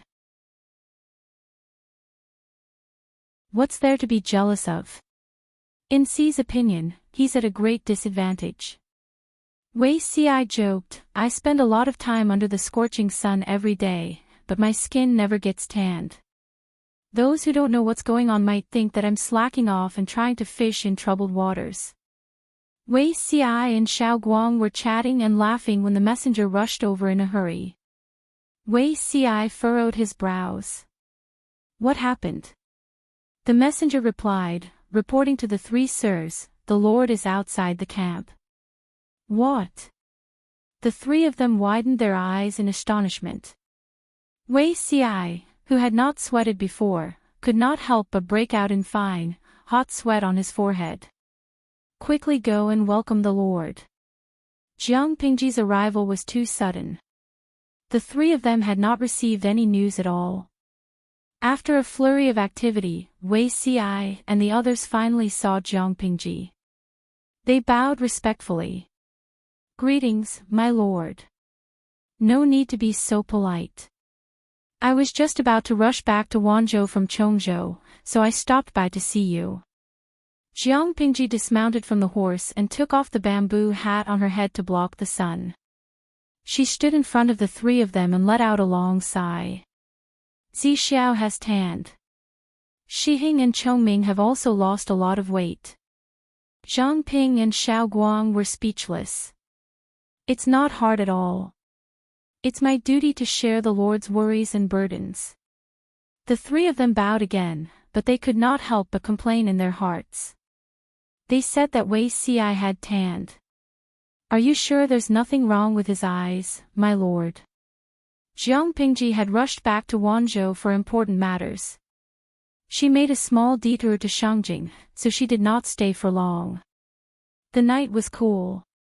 Jiang Pingji went to Wei Xi's door and knocked lightly. "My lord." Wei Xi was dressed in pajamas and had a light cloak draped over his shoulders. "What brings you here so late at night?" Jiang Pingji entered in a flash and said with a smile, "Zi Xiao, did you receive the letter I sent you?" Wei Xi's hand trembled and his heart skipped a beat. He had the urge to break into a run and run out of the house. I received it." His heart was flustered and his mind was in a mess. His cheeks were flushed. "It's good that you received it." Jiang Pingji sat down as if there was no one else around. She smiled and asked him, "Zi Xiao, do you have anything to say to me?" It was dark in the house. Wei Xi could barely see the outline of a ball. He did not say a word and prepared to light the lamp. "Zi Xiao, come here." "There's no need to light the lamp." Wei Xi could only retract his foot that had taken half a step and turn to sit near her. As soon as he sat down, his right hand was held by a warm and slender hand. The heat seemed to rush through his skin straight to his heart. "Zi Xiao, I missed you." Jiang Pingji repeated the contents of the previous letter and asked again. "Don't you have anything to say to me?" It was too dark in the house. Wei Xi struggled to open his eyes wide, as if he wanted to see her expression clearly. After a while, his lips moved and he spat out a few words. "My lord. Why do you have to do this?" He gave up the idea of withdrawing his hand. Competing with the person in front of him with strength was simply asking for trouble. Jiang Pingji said with a smile, "Zi Xiao, why do you have to do this? There's nothing wrong with being honest." Wei Xi was about to speak when a figure rushed into his arms. Before he could react, he had already been pushed onto the mat. At this moment, his heartbeat showed signs of breaking through the limit. "Don't move. Let me lean on you." Her voice was a little weak. He rarely heard it. Even during the most dangerous times in his previous life, Her Majesty was so stubborn that she refused to give in. Those who provoked her would be killed. Those who blocked her would be slaughtered. Wei Xi was in a daze. Two arms wrapped around his neck. He was so scared that he did not dare to move. How did this look like weakness? Suddenly, 4 words popped up in his mind, showing weakness to the enemy. After a while, Wei Xi listened to the person on top of him speak. "I have a frog that I really, really like. Unfortunately, I can't bear to put a lid on it. I'll keep it for the time being." Wei Xi was dumbfounded. After a while, Jiang Pingji still had no intention of getting up. "My lord, this is improper." Jiang Pingji said, "What are you worried about, Zi Xiao?" Wei Xi fell into silence. He said, "My lord is a smart person. How can you not understand?" No matter what, he just didn't want to become a stain and weakness for her again. The experience of his previous life was just a dream. Jiang Pingji was a little sullen. At the end of the day, Zixiao just doesn't believe me. She simply got up. Wei Ci felt empty instead. My lord, what did you call me? Wei Ci choked. Jiang Pingji burst into laughter. She did not want to really scare Wei Ci. If I had a female name, what do you think I should be called? Wei Ci was speechless. He was not scared, but he was scared silly. He was sure that his disguise had been exposed by his lord. Zixiao, trust me this once. Wei Ci was flustered. That Jiang Pingji can't protect you, but I will never make the same mistake. She thought about it and felt that it was better to put a lid on the frog and suffocate it.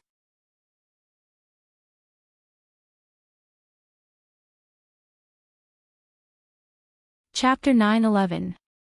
My lord, Wei Ci was supposed to be conflicted and in pain, but he had to admit that at that moment, his heart was jumping with joy. Do you believe me? Jiang Pingji raised her hand to pinch his chin, straightened his face, and looked him in the eye. Wei Ci laughed bitterly and said, My lord, you still don't understand. Other than you, there is no one else in the world who can make me believe so. Jiang Pingji was startled. It was her turn to jump with joy. However, Wei Ci was an ostrich. How could he let her be happy? He immediately added, Because of this, can I ask you for a favor? Jiang Pingji said without thinking, I refuse. Wei Ci was forced into a corner by her. My lord, why don't you listen to what it is? When it comes out of your mouth, pleasant words can make me jump for joy, and unpleasant words can make me feel annoyed and depressed. It's a 50-50 ratio. You said something that made me jump with joy just now, and the next sentence will definitely not be good. Rather than listening to it, it's better not to listen. Wei Ci was convinced. When was Her Majesty so willful in her previous life? Wei Ci said, I have to say it even if you don't want to listen. My lord, do you know what I want? Jiang Pingji said, Your mind is too sensitive and deep. I dare not guarantee that I know everything, but I am sure that I can give you what you want. Wei Ci's face was bitter. He said, I want the world to be peaceful. You can indeed give it to me. In the depths of his heart, there was a small voice saying, but, why did he want the person in front of him? This was probably the most daring idea Wei Ci had ever had in his life. As long as he still had a trace of rationality, he would not let this terrible idea have a chance to see the light of day again. Jiang Pingji asked with a smile, the world to be peaceful and the people to live and work in peace. This has always been what you want to achieve, and it is what I hope to achieve. However, other than these, do you have no other selfish motives? For example, do you want the person in front of you? Who cares? I'll cook this frog and eat it first. Jump all you want. If you have the guts, try jumping again. After hearing this, Wei Ci felt as if he had been struck by lightning. His whole body stiffened and he did not dare to move. It wasn't just that the other party had exposed his most obscure and filthy thoughts, but also, Wei Ci realized that something was wrong and subconsciously held Jiang Pingji's right hand with both of his hands. This person was supporting himself with his left hand while his right hand reached for the belt around his waist. Unexpectedly, the other party didn't use much strength, and he easily stopped her. Wei Ci spoke abruptly. Not now. As soon as he said it, he regretted it and wanted to bite off his tongue. A direct rejection was better than these 5 words. Not now. When would that be? He could have rejected her decisively, but now he was left with a blank space that made one's imagination roam. After hearing that, Jiang Pingji's mood suddenly improved. She smiled and leaned close to Wei Ci's neck to whisper. Forget it. It's rare for Zixiao to take the initiative, so I'm satisfied. She grabbed his left hand with her right hand and lay down beside him. Wei Ci swallowed nervously. His Adam's apple squirmed a few times. He tried to struggle a little, but the other party refused to let go of his hand. Master, you can't sleep here. If others were to find out, even if the two of them were innocent, they would not be able to extricate themselves.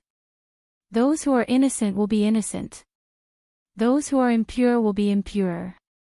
I'm not afraid. What are you afraid of? Jiang Pingji opened her eyes and said inexplicably, I'll wait for you for another 10 years at most. Wei Ci was startled and seemed to understand something. He said sadly, Master, you don't have to wait. Now, Jiang Pingji tilted her head. With a teasing look in her eyes, she added, Are you sure I don't have to wait? You were resisting in all kinds of ways just now, but now you can't wait anymore.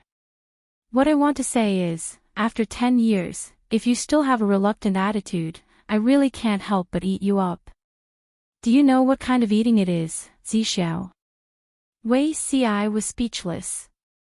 When it came to acting like a hooligan, even if there were 10 of him, he might not be a match for Jiang Pingji. Why is my lord so obsessed with me?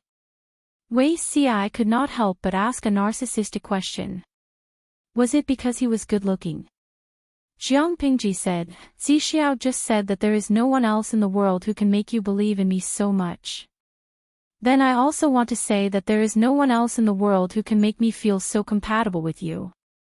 I have very high requirements. I either don't want anyone, or I want the best and most suitable person.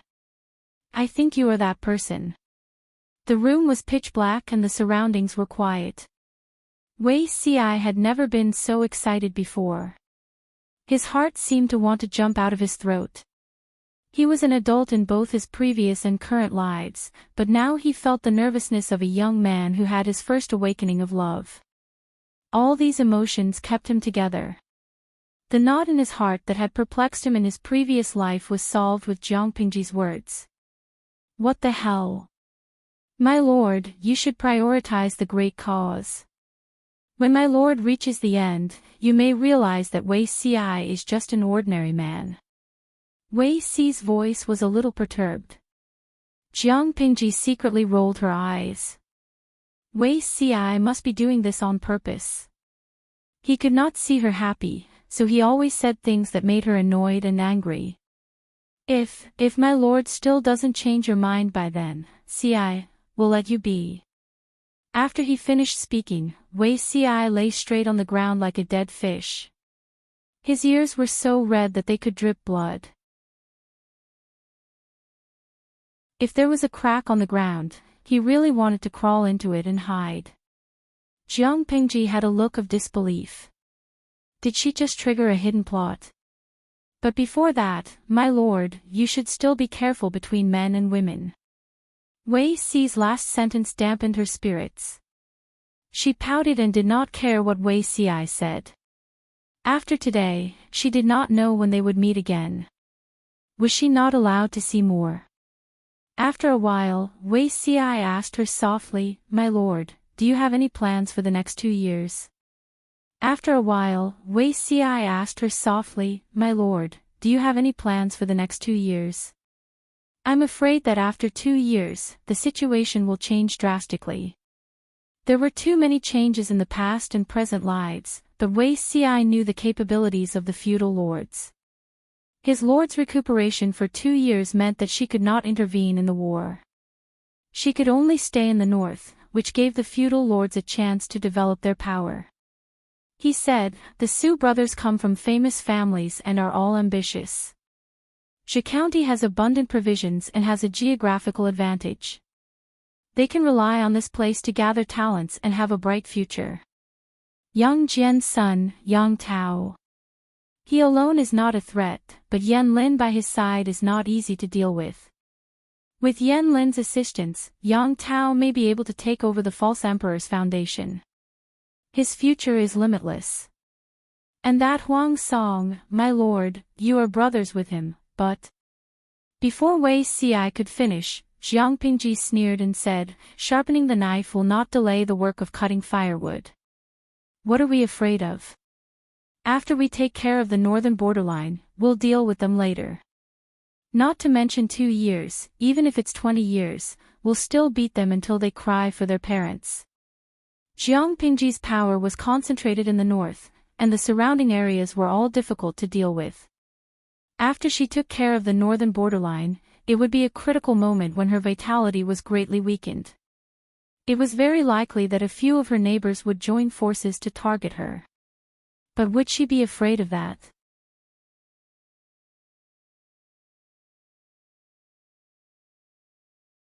Chapter 9:12. Let's not talk about these disappointing things, and don't think about changing the topic. Jiang Pingji yawned tiredly. She turned around and hugged Wei Xiai as a large pillow to sleep. Wei Xiai stiffened at first, and the muscles all over his body tightened. After a while, he asked, "Is the Lord asleep?" He had lived with Jiang Pingji for half of his life, so he knew how bad her sleep was.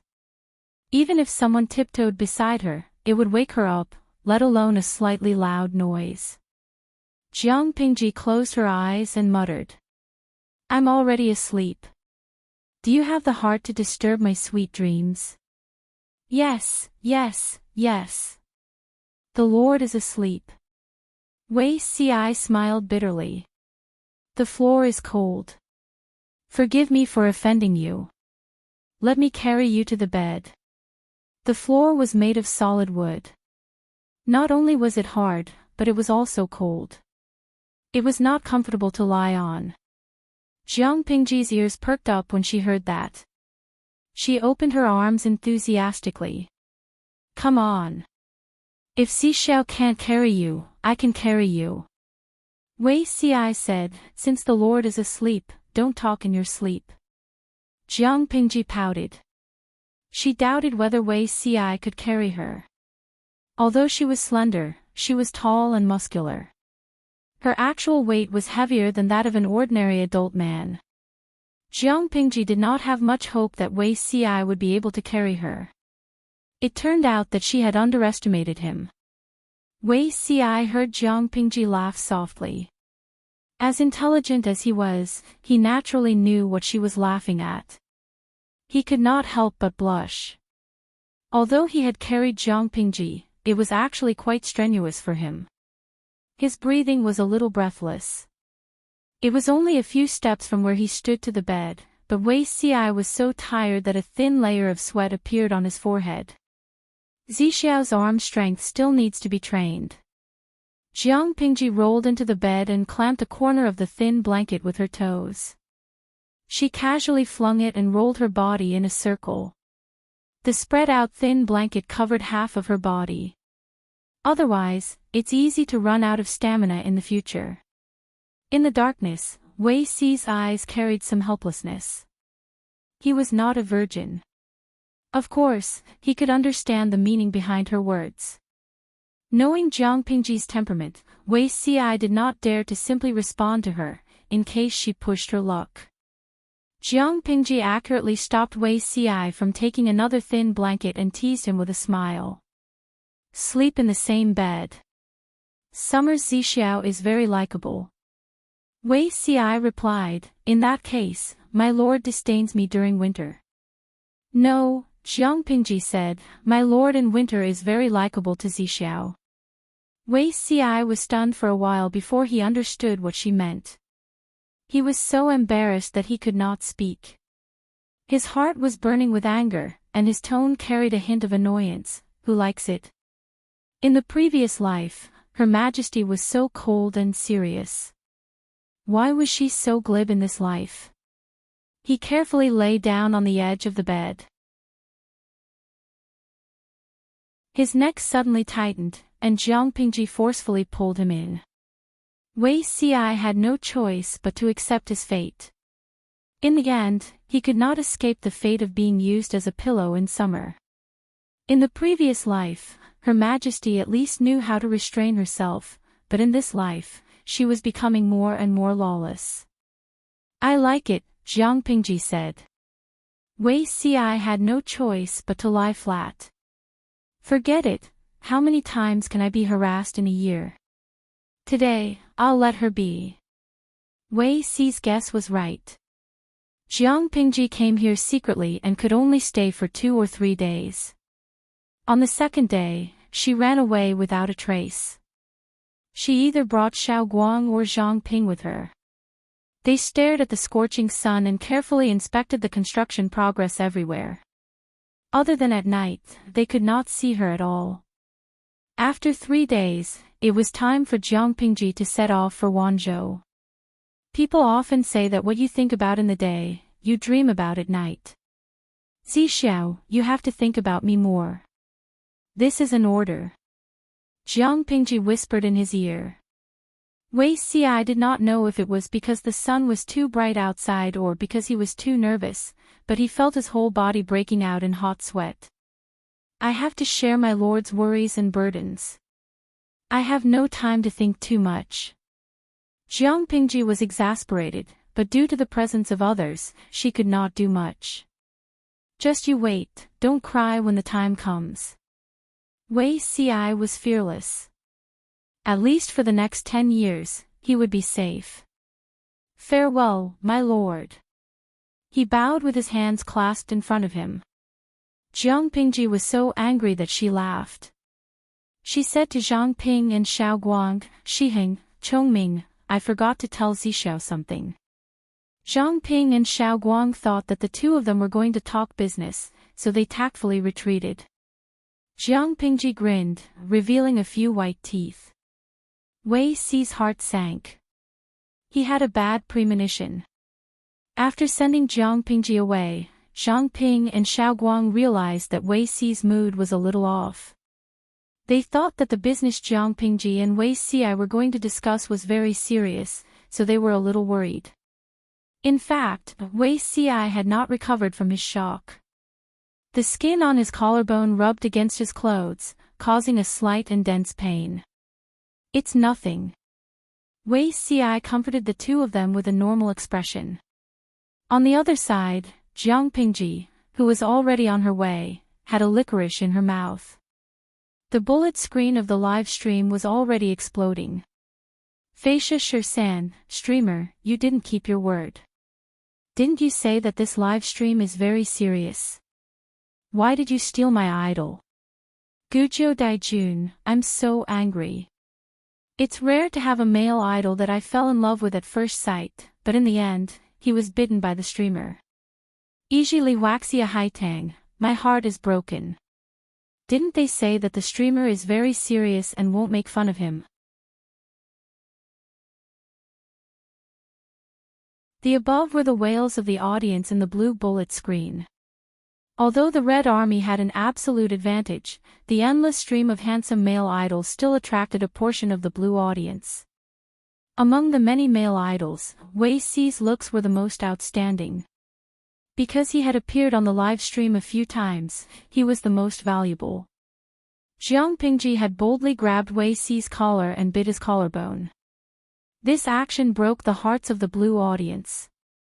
What was even more heartbreaking was that they did not know if Jiang Pingji did it on purpose.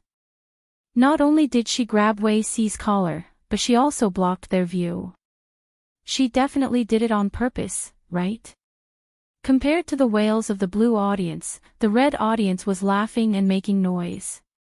Liu Xijilianming, hey, hey, hey, our little pig finally knows how to kiss cabbages. Father is so happy. Tudu Feicho, it's not easy. I've been following the live stream for almost 7 years. My daughter's first kiss has finally been given out. Mo Lingyin, Ba, what kind of first kiss is this? I've been looking forward to the streamer cooking this frog, Beauty Ci. The streamer hesitated and refused to bite him. May I ask, who would boil hot water for several years? If you want to bite him, then bite him.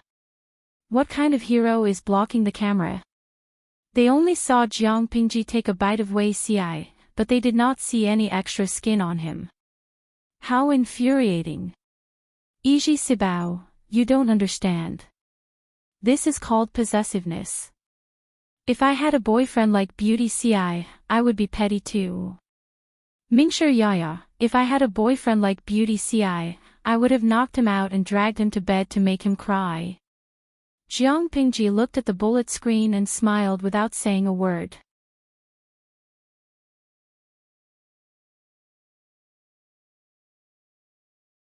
Chapter 9:13. Jiang Pingji's return to Wanzhou was a spur-of-the-moment idea, so she didn't inform the people in Wanzhou. When Su Ke saw Jiang Pingji standing in front of him, he was so scared that he almost dropped the document in his hand. Su Ke was shocked. Why did my lord suddenly return from Chongzhou?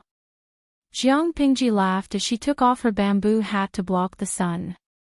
She said, time was tight, so I had to come by myself. Su Ke was speechless. Even so, my lord shouldn't have traveled alone. If anything happened on the way. Jiang Pingji replied with a smile, I'm afraid the person who can beat your lord hasn't been born yet. I have to come by myself for what I have to do. No one else can replace me. On the way back, I went to Shangjing to see Zixiao and the others. The construction of the provincial government is going smoothly. Su Ke was helpless. He wanted to say something more, but seeing her forehead covered in hot sweat, he could only get up and make tea for her to cool down. Jiang Pingji took the tea and asked casually. By the way, has Xiaoyu written to Xuemei recently? Su Ke's face showed some warmth, but there was still some guilt in his eyes. He said, he writes once a month. She's doing well in Hejin. Since the wedding, he and Xuemei had been living in separate places all year round. How could sending letters be enough? He missed her very much. Fortunately, he had enough work to do. He didn't have much time to think about it. Jiang Pingji thought about it and said, find a time to send someone to bring Xuemei and your aunt to Wanzhou. Su Ke looked surprised. After a while, he said in a low voice, but, the person behind Takshu hasn't. Xuemei was placed in Hejin so that she could avoid Takshu. Su Ke knew about this. Coincidentally, Hejin County was far away from the chaos of war and the situation in Wanzhou was unsettled, so he was at ease to let his new wife stay in her hometown. Later, the situation in Wanzhou stabilized, but Takshu had never been resolved. He was worried that bringing Xuemei over would harm her. If it weren't for these concerns, he would have brought Xuemei and his aunt over when Qiguan Rang brought his wife and daughter to Wanzhou. I've already thought about how to deal with Takshu. Jiang Pingji took a sip of tea, and her expression became a little indifferent. Takshu is not the key. I can't let you be alone forever. Being married is better than being unmarried, right? No matter what, you're a man. It's not good if you don't have a wife by your side. I understand men very well. I'm afraid that you can't bear the loneliness and will look for a new lover, which will disappoint Xuemei's sincerity. What hurts the most to a new driver? Even though he had gotten a driver's license, he still had to walk to work. He felt like he had gotten a fake driving license. Jiang Pingji's eyes became dishonest, and Su Ke was so angry that he wanted to hit her. My lord knows a lot, he said sarcastically. Jiang Pingji raised her eyebrows. That's true. No matter what, your lord is an old customer who roams the brothels. When it came to bickering, Su Ke was no match for Jiang Pingji. Why did my lord suddenly think of this? Jiang Pingji said, can't you be considerate to your subordinates? The truth was that Hui Jun had been pregnant for 10 months and gave birth to a son and a daughter. She counted the next generation of the members of the team with her fingers. Before he went to Chongzhou to take office, Sheng Wanwan was pregnant. Qiguan Rang had a daughter. Feng Jin yearned for a second child. Feng Zhen's Fengyi seemed to have a genetic mutation. Yang Se Fengliu did not want to get married. Xiao Guang already had a family. Zhang Ping was an unmarried member of the Keting clan. Meng Han had no intention of remarrying. Jiang Nongqin wholeheartedly cared for Jiang Pingji and did not consider marriage. When she counted to Su Ke, she suddenly thought of the young couple who lived in different places. She had already found out who the mastermind was. There was no point in keeping Takshu. In order not to fall out with the mastermind, Jiang Pingji did not plan to do anything to Takshu at the moment. She planned to find an excuse to send Takshu away from her. After Su Ku heard this, he secretly rolled his eyes. Who would believe this reason? Right, I came back this time for the Golden Scale book. Su Ku raised his eyebrows. Golden Scale Academy. What's wrong with it? Jiang Pingji said, while ago, Fengzhen's son wrote a letter to his father, complaining about the Xia Yunshu. Su Ku laughed. Fengyi is extremely talented, intelligent, and eager to learn. Master Cheng and Master Yuanjing praised him. He started learning early, so the Xia Yunshu should be nothing to him. Why did my lord rush back from so far away for this? Fengyi is fine, but the other children do not have a foundation, so they are stumbling in their studies. Even with the guidance of a famous teacher, their learning progress is still slow. The phonetic transcription of the Xia Yunshu, regardless of whether it was direct or indirect, required the learner to have a certain literacy foundation. Apart from Fengyi, the other students of the Golden Scale Academy were all orphans of martyrs who had died in battle. Even martyrs were illiterate, let alone their children. Literacy is difficult, so is reading. My lord is kind enough to provide them with learning conditions for free. This is already a blessing to our ancestors. Su Ku sighed. Every student goes through this. If they do not learn well, they can only blame themselves for not working hard enough. They could only learn by rote. If they could not, it could only be said that the students did not work hard enough. That may not be the case, Jiang Pingji said. Xiaoyu, invite the teachers here. I have something to discuss with them. Although he did not know what it was, Su Ku did not dare to delay and quickly did as he was told. During the time that Jiang Pingji was not around, the teaching material compilation team expanded again. Apart from the three big names, Qing, Yuanjing, and Feng Ren, there were 4 knowledgeable scholars.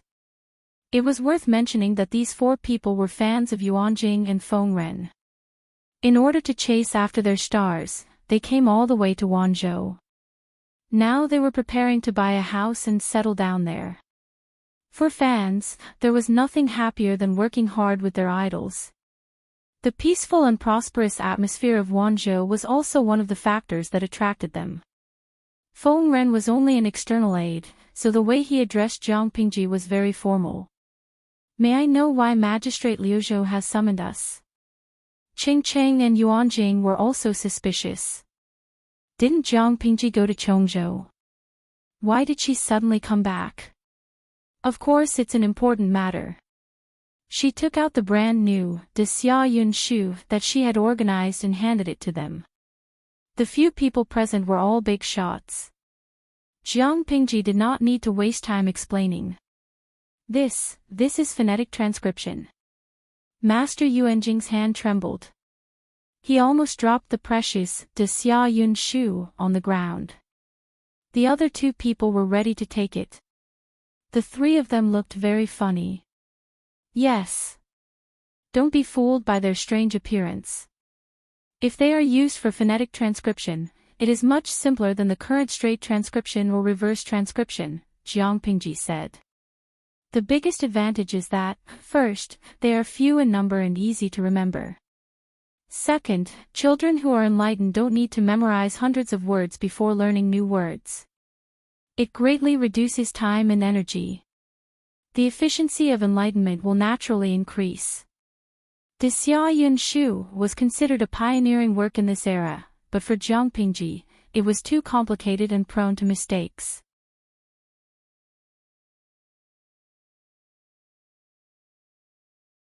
Chapter 9:14. Master Yuanjing was an expert in the field of education. How could he not see the infinite potential hidden behind the Xia rhyming book? It was a terrifying beast. No one knew if it would promote the development of the whole civilization or devour all of them. You. Lanting, tell me how to pronounce these rhymes.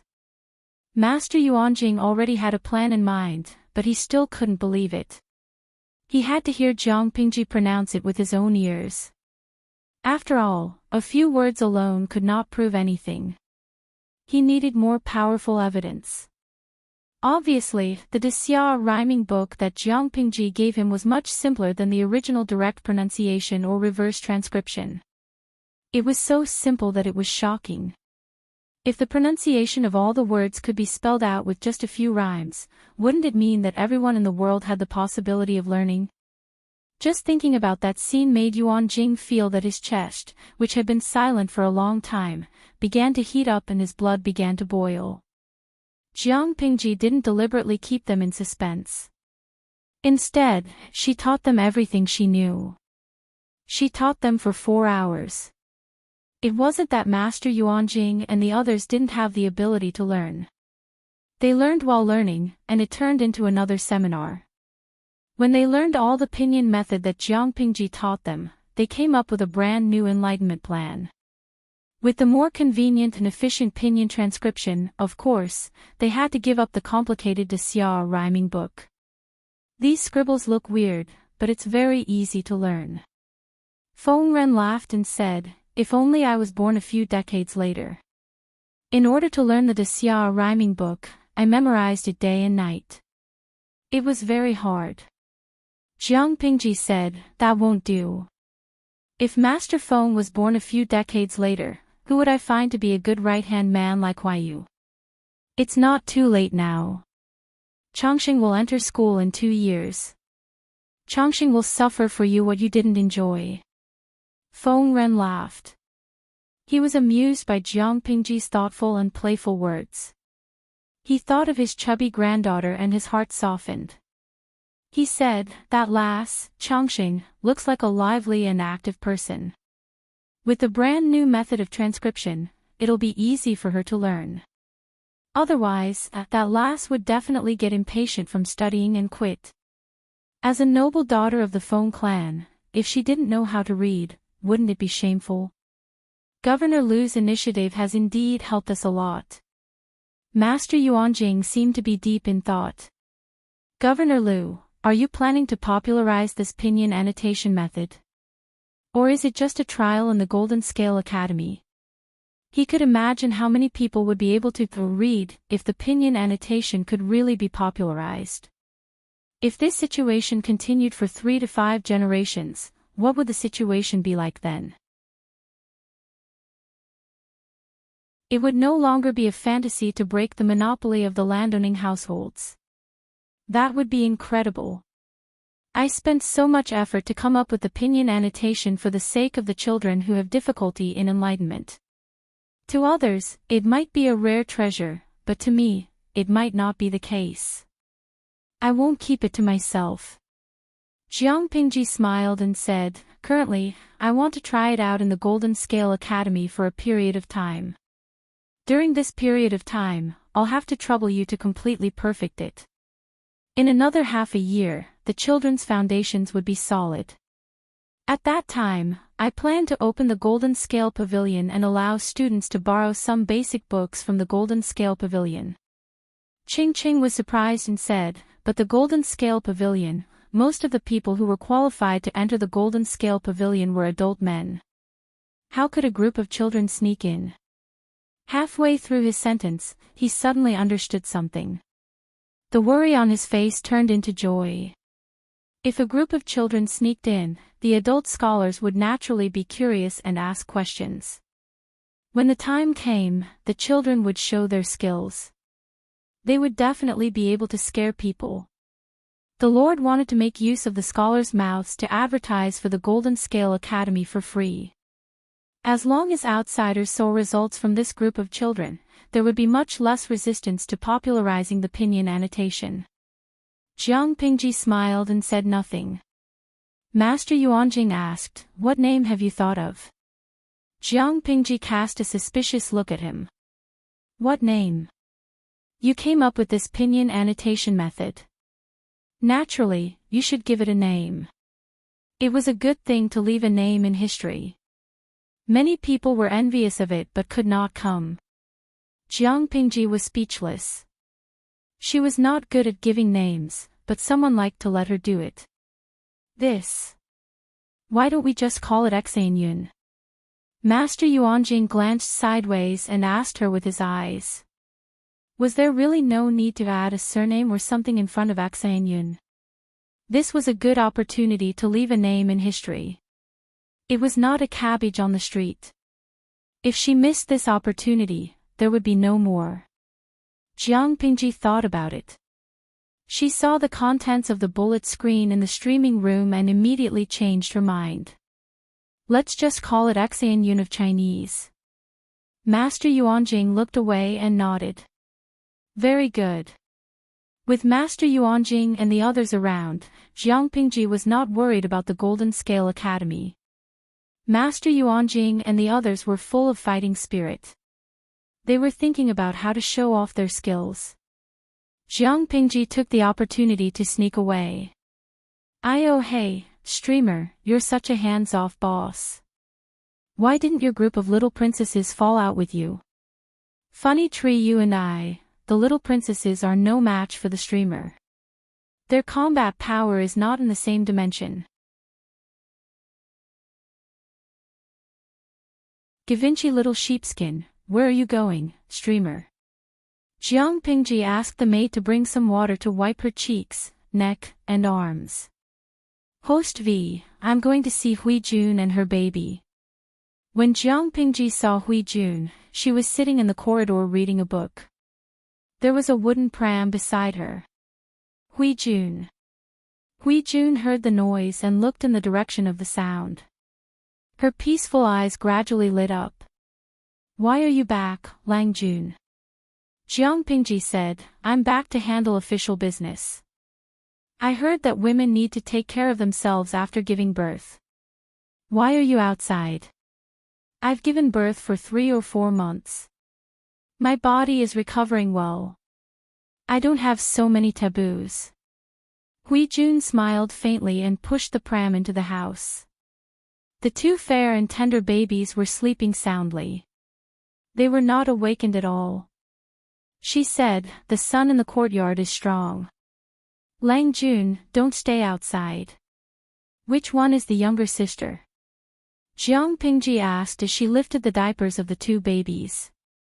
Both of the children were as fair as jade. Their chubby cheeks were pinkish, and their white cheeks were pinkish. In comparison, the girl was slightly smaller than the boy. Her facial features were more delicate. This is the younger sister. When she was just born, she was as small as a kitten. Her cries were also delicate. I almost thought I couldn't raise her. Jiang Pingji tried to pinch the girl's face. The little girl's head tilted slightly. She opened her mouth and blew a bubble. The audience in the streaming room had been charmed by the 2 babies. They turned into weird uncles and aunties. They kept howling. Have you named them? Not yet. I'm waiting for you to give them names. Hui Jun smiled.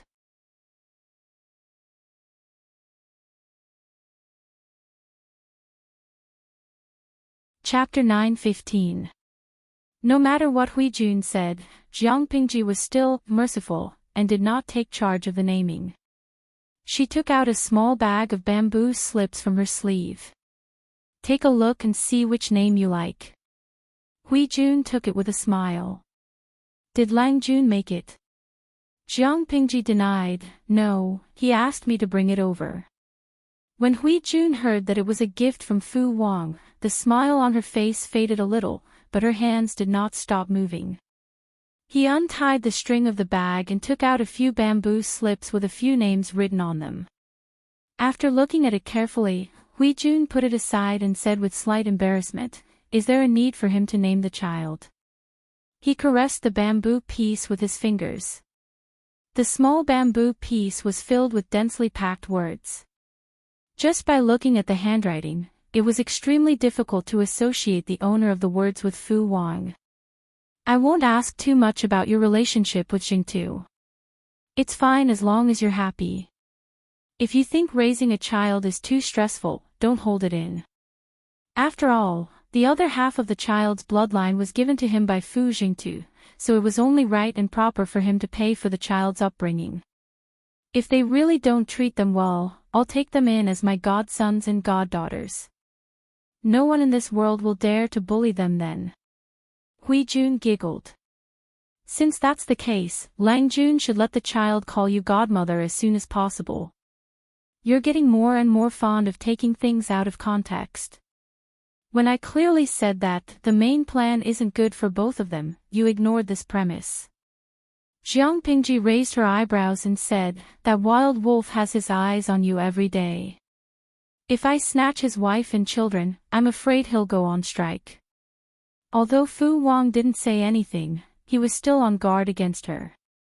It wasn't because she was disloyal, it was because Hui Juan's letters were always addressed to Jiang Pingji.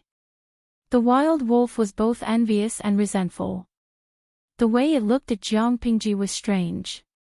It was supposed to be a majestic wolf, but now it looked like a sad and pitiful husky. How dare he? Hui Jun frowned. Just as he finished speaking, the baby boy who was lying in the stroller let out 2 moans, and there was a faint sound of air being let out.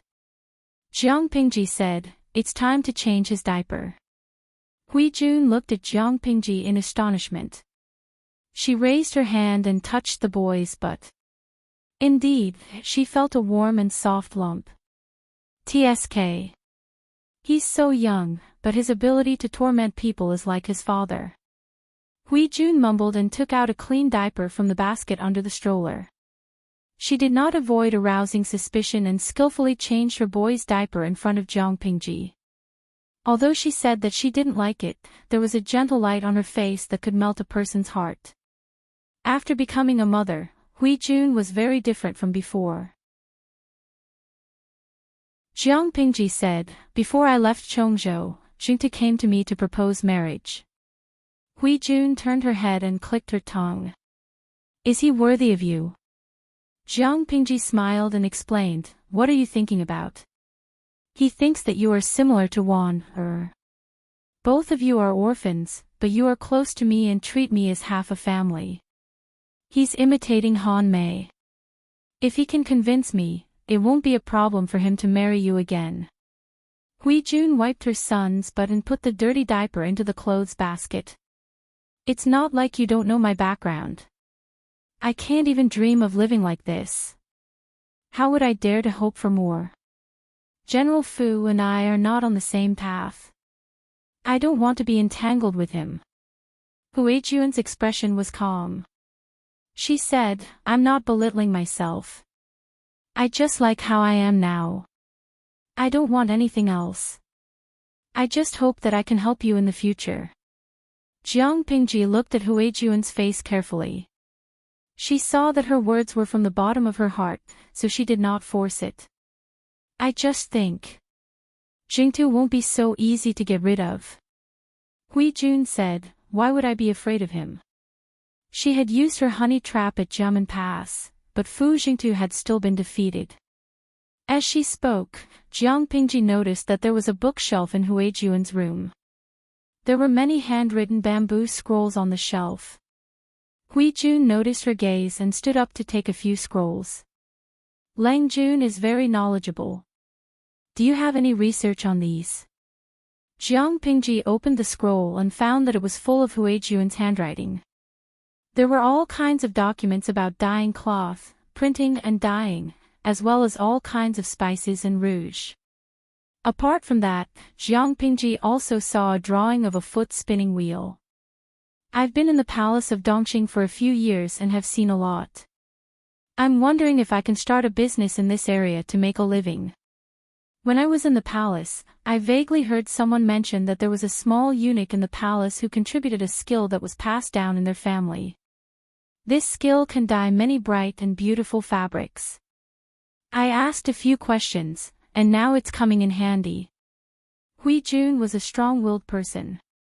She did not want to rely on others too much, even if that person was Jiang Pingji. Jiang Pingji smiled. Although I don't have much research, all women love to look good. Rouge, cosmetics, fabrics, and jewelry always cost a lot. If you do business in this area and manage it seriously, you may be able to make a lot of money. I have high hopes for you. After saying that, she asked again, I'm looking at the spinning wheel on the scroll. Did you draw it? Hui Jun said, yes, I learned a thing or two from the carpenters at the wood workshop. I heard that this drawing method was taught to them by you. You're very talented. I suddenly thought of something. Hui Jun asked, what did you think of? The spinning wheel you drew, is it a foot spinning wheel? Yes. Most people use spinning pendants. A foot spinning wheel was not something ordinary people could come into contact with. I suddenly thought of the water wheel that Shiheng worked on previously. Zhang Ping's water wheel contributed greatly to the prosperity of agriculture in Wanzhou. It saved a lot of manpower for irrigation. Hui Jun could not keep up with Jiang Pingji's thoughts. She did not understand how the topic had changed from a foot spinning wheel to a water wheel. Jiang Pingji said, I'm just a little curious. If we replace manpower with water and make the foot spinning wheel work, Hui Jun. Leng Juan's idea is really bold. Hui Jun had never tried to link two completely unrelated things together. However, I think this idea is feasible. Jiang Pingji came from the future. Even if she was not clear about the things of the ancient times, her vision and height were beyond the reach of ordinary people. Humans had grown step by step with the help of all kinds of external forces.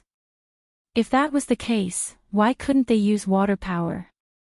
The improved water wheel could draw water from the ground to a higher place, allowing the water to flow into a tank and irrigate the farmland. It could also automatically pound rice. If that was the case, why couldn't they use water power to replace manpower to spin? People would get tired, but if the water did not dry up, it could continue to work, right? After Jiang Pingji finished speaking, Hui Jun's eyes showed that she was deep in thought. However, although she understood the structure of the foot spinning wheel, she did not know how to modify it. Jiang Pingji said, Shiheng's craftsmanship is not bad. Chongming studies water conservancy. If there's anything you don't understand, you can write a letter to Shangjing to ask them. If that doesn't work, the masters at the Golden Scale Academy are also knowledgeable people.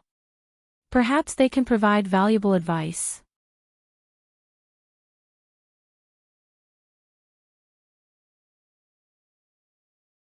Chapter 9:16.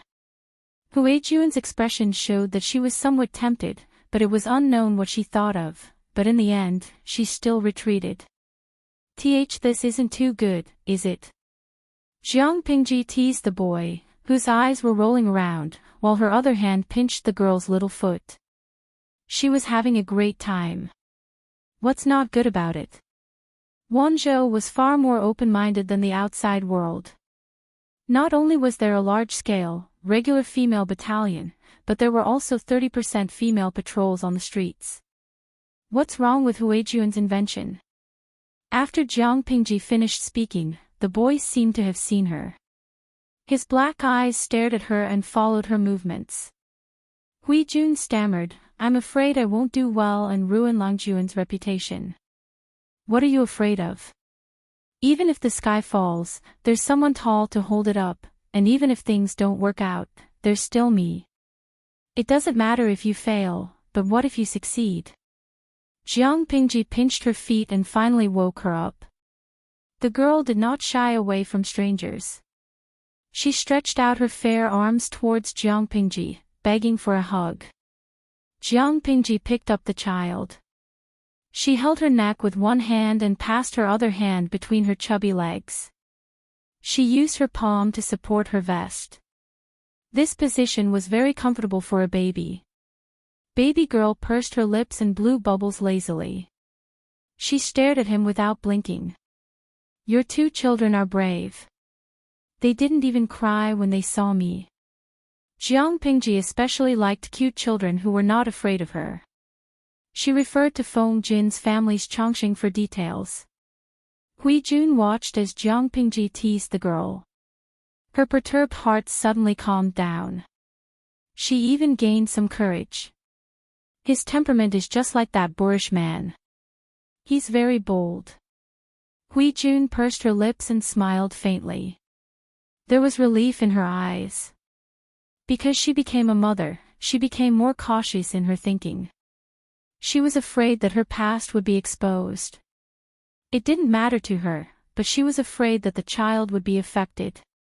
Now that she had Jiang Pingji's promise, she heaved a sigh of relief.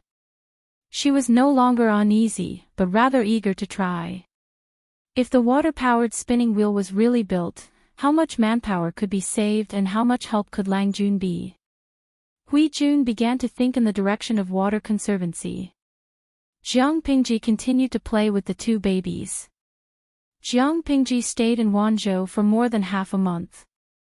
Not only did she have to check on the government affairs of the various counties in Wanzhou, but she also had to pay attention to the progress of the Golden Scale Academy in learning pinyin. After observing them for a few days, she found that these children were exceptionally diligent in their studies. They didn't even need anyone to supervise them, they were extremely self-disciplined. Midnight epilepsy, this is the ancient version of a classroom. All the radishes look fresh and delicious. Crying rain in the cloud, streamer, can I give you a suggestion? You should let these children attend classes at different times. Otherwise, it'll be so tiring. Li Wushuang, that's right. After all, there's a limit to a person's attention span. They're still kids, and their energy is incomparable to that of adults. Those teachers would lecture for the entire morning. Not only could the teachers not bear it, but the students were also more tired and their learning efficiency was lower. Jiang Pingji secretly watched the students in class for 2 days. The audience was forced to watch for 2 days too. After watching it on the first day, many viewers expressed that they could not take it anymore. There was no other reason for it. A single class was too long. The Jinlin Academy was basically run by Qing Qing and the others. Jiang Pingji did not know much about the academy. It was her first time attending a class in person. After listening for a whole morning, she found many drawbacks. She combined the suggestions of the audience and wrote a serious summary. Master Yuanjing had decades of teaching experience.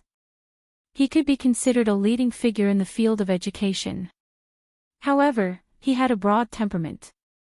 When Jiang Pingji suggested something to him, he listened carefully. If it was feasible, he would correct it. If it was not feasible, he would carefully discuss the pros and cons with Jiang Pingji. Not to mention anything else, just this spirit and attitude was worth learning from.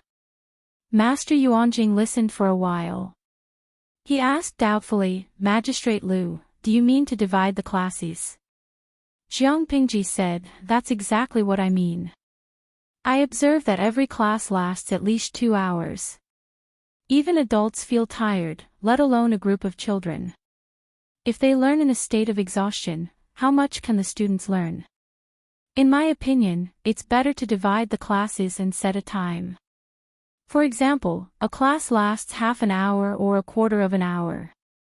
After the class, the children will be given some time to rest and adjust before the next class.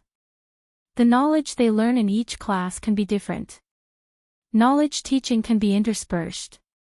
In this way, the pressure on the teachers can be reduced, and the children won't be tired from learning. It's like you can't become fat with one bite. You have to take one step at a time to travel 10,000 miles. Master Yuanjing was stunned. He carefully considered Jiang Pingji's suggestion. The students he taught were usually above 10 years old. Most of the students in the Golden Scale Academy were between 5 and 7 years old. Hearing Jiang Pingji's words, Master Yuanjing felt that his previous education method was indeed not suitable for young children. Lanting. Let me think about it. Master Yuanjing did not have the final say in the Golden Scale Academy. If he wanted to adjust the class schedule, he had to communicate with a few teachers. Watching a group of radishes reading, Jiang Pingji noticed that one of the radishes looked particularly fresh and delicious. Upon closer inspection, it was Feng Yi, the only son of Feng Zhen's family. Study hard. When you grow up, take over your father's position. Jiang Pingji called him over and took advantage of him. For example, she pinched his little face and rubbed his hair. His little face was ravaged by Jiang Pingji, but Feng Yi remained as still as a mountain. He only pursed his lips tighter.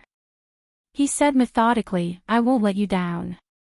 Jiang Pingji said, "He really doesn't look like Feng Longzi's son. He must have been blessed to have such a good boy." Feng Yi knew that Jiang Pingji was praising him. When he heard her say that his father was not good, his eyes showed disapproval. "Hey, you have a little temper." Jiang Pingji ravaged his face. She would not stop until his fair face turned red. "I don't dare." Jiang Pingji said, "My body is a little weak. A man has to be stronger. Otherwise, I won't even be able to carry the girl I like." Feng Yi frowned. It was no wonder that the magistrate of Lu Prefecture in front of him could collude with his father. Both of them spoke indecently. Weren't they afraid of teaching a bad person by saying that in front of a 7-year-old child? Jiang Pingji suddenly thought of something. She asked Feng Yi, "How are your studies?" "Not bad." Feng Yi had been in school for a few years. He was talented. The difficulty of studying in the Golden Scale Academy was too low for him. He was a top student who could even recite the Xia rhyming book fluently. "I'll give you a task." Feng Yi was stunned for a moment. He solemnly bowed to Jiang Pingji. "Please speak, magistrate." After half a year, bring a few of the top children in the Golden Scale Academy to challenge the Golden Scale Pavilion. Feng Yi was speechless. Jiang Pingji added, "You have to attack those arrogant scholars from all aspects. Do you understand? If the sky is pierced, I'll bear it for you."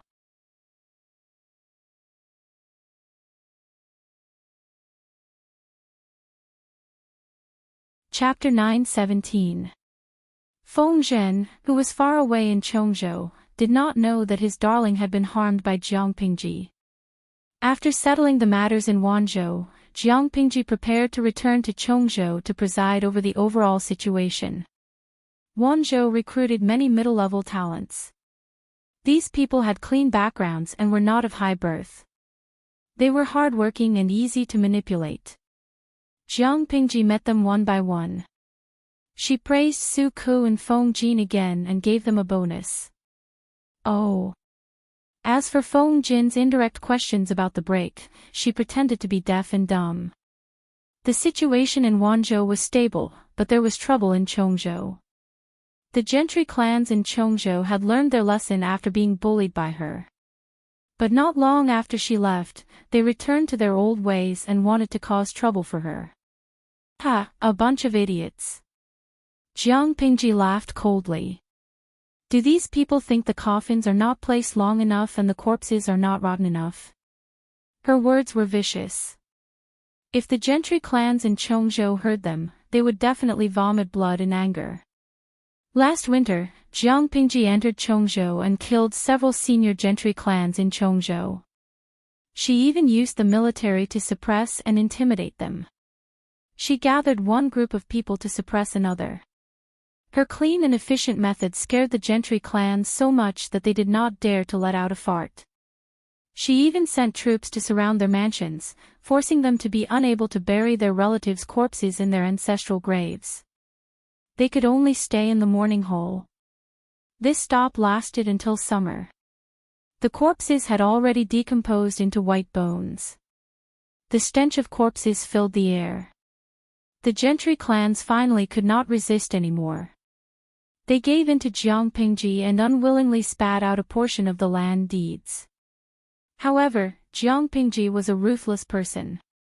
She refused to withdraw her troops even after receiving the land deeds. They had to spit out all the land they had seized from the people.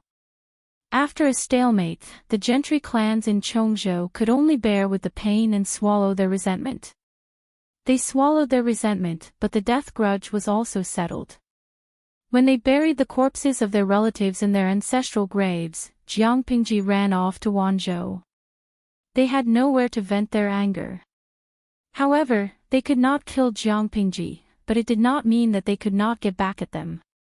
What were the gentry clans? They were a group that placed their personal and family interests above the interests of the country. As long as their families did not fall, the carnage outside had nothing to do with them.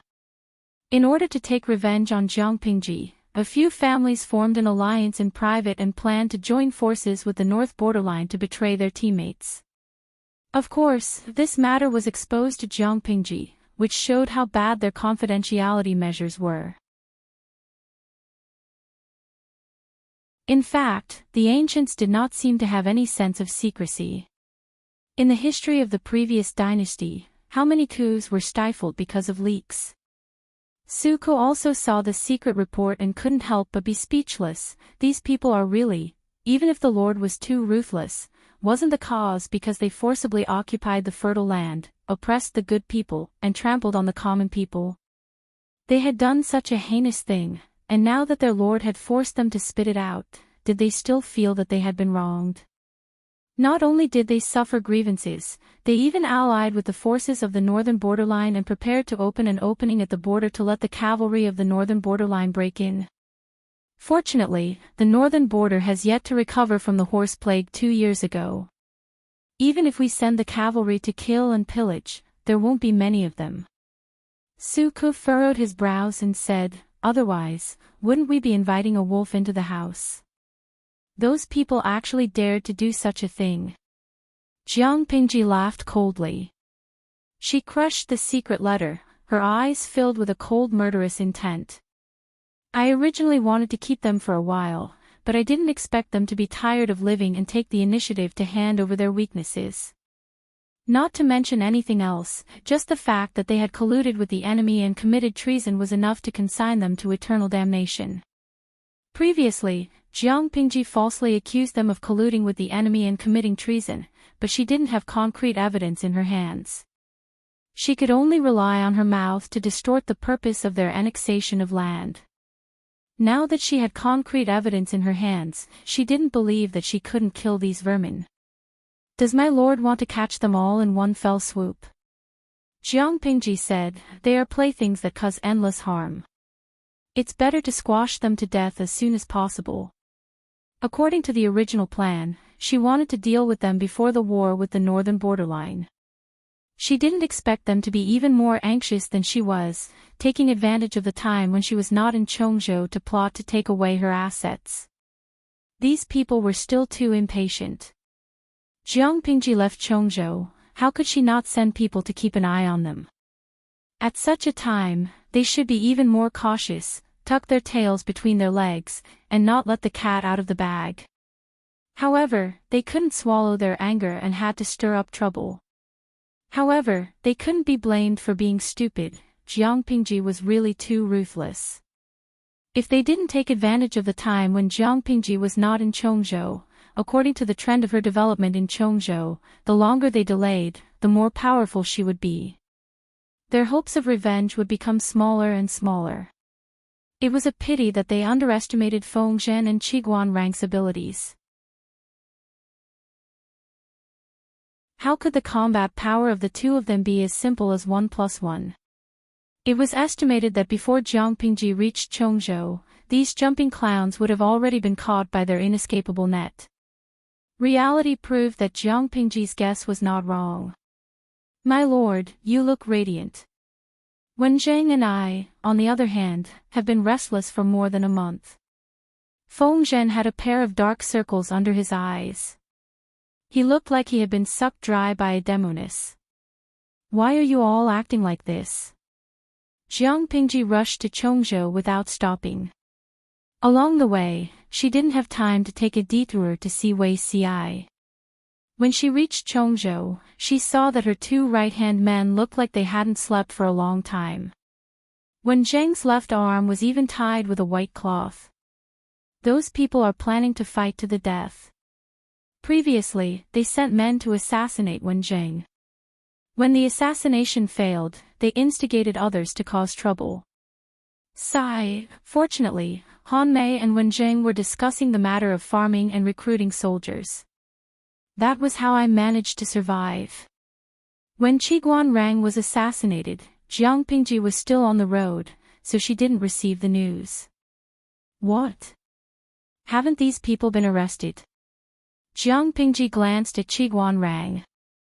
When his eyes met hers, he winked. His gaze carried a hint of meaning. She was so angry that her whole body was trembling. She thought more than Feng Zhen. Why did Qiguan Rang have to be the one who was assassinated?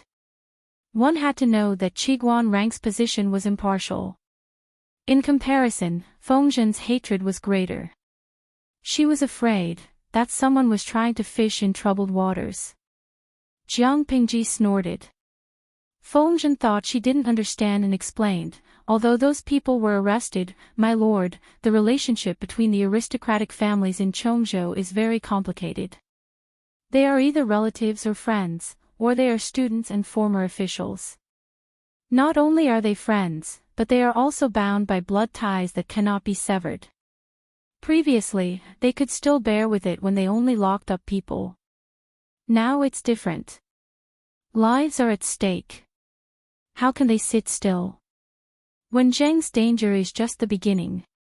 We don't know what will happen in the future.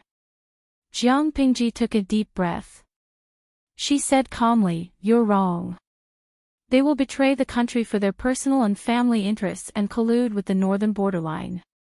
Of course, they will also get close to me and abandon those abandoned children for the sake of making others jealous." Feng Zhen asked, "Then what does my lord mean?"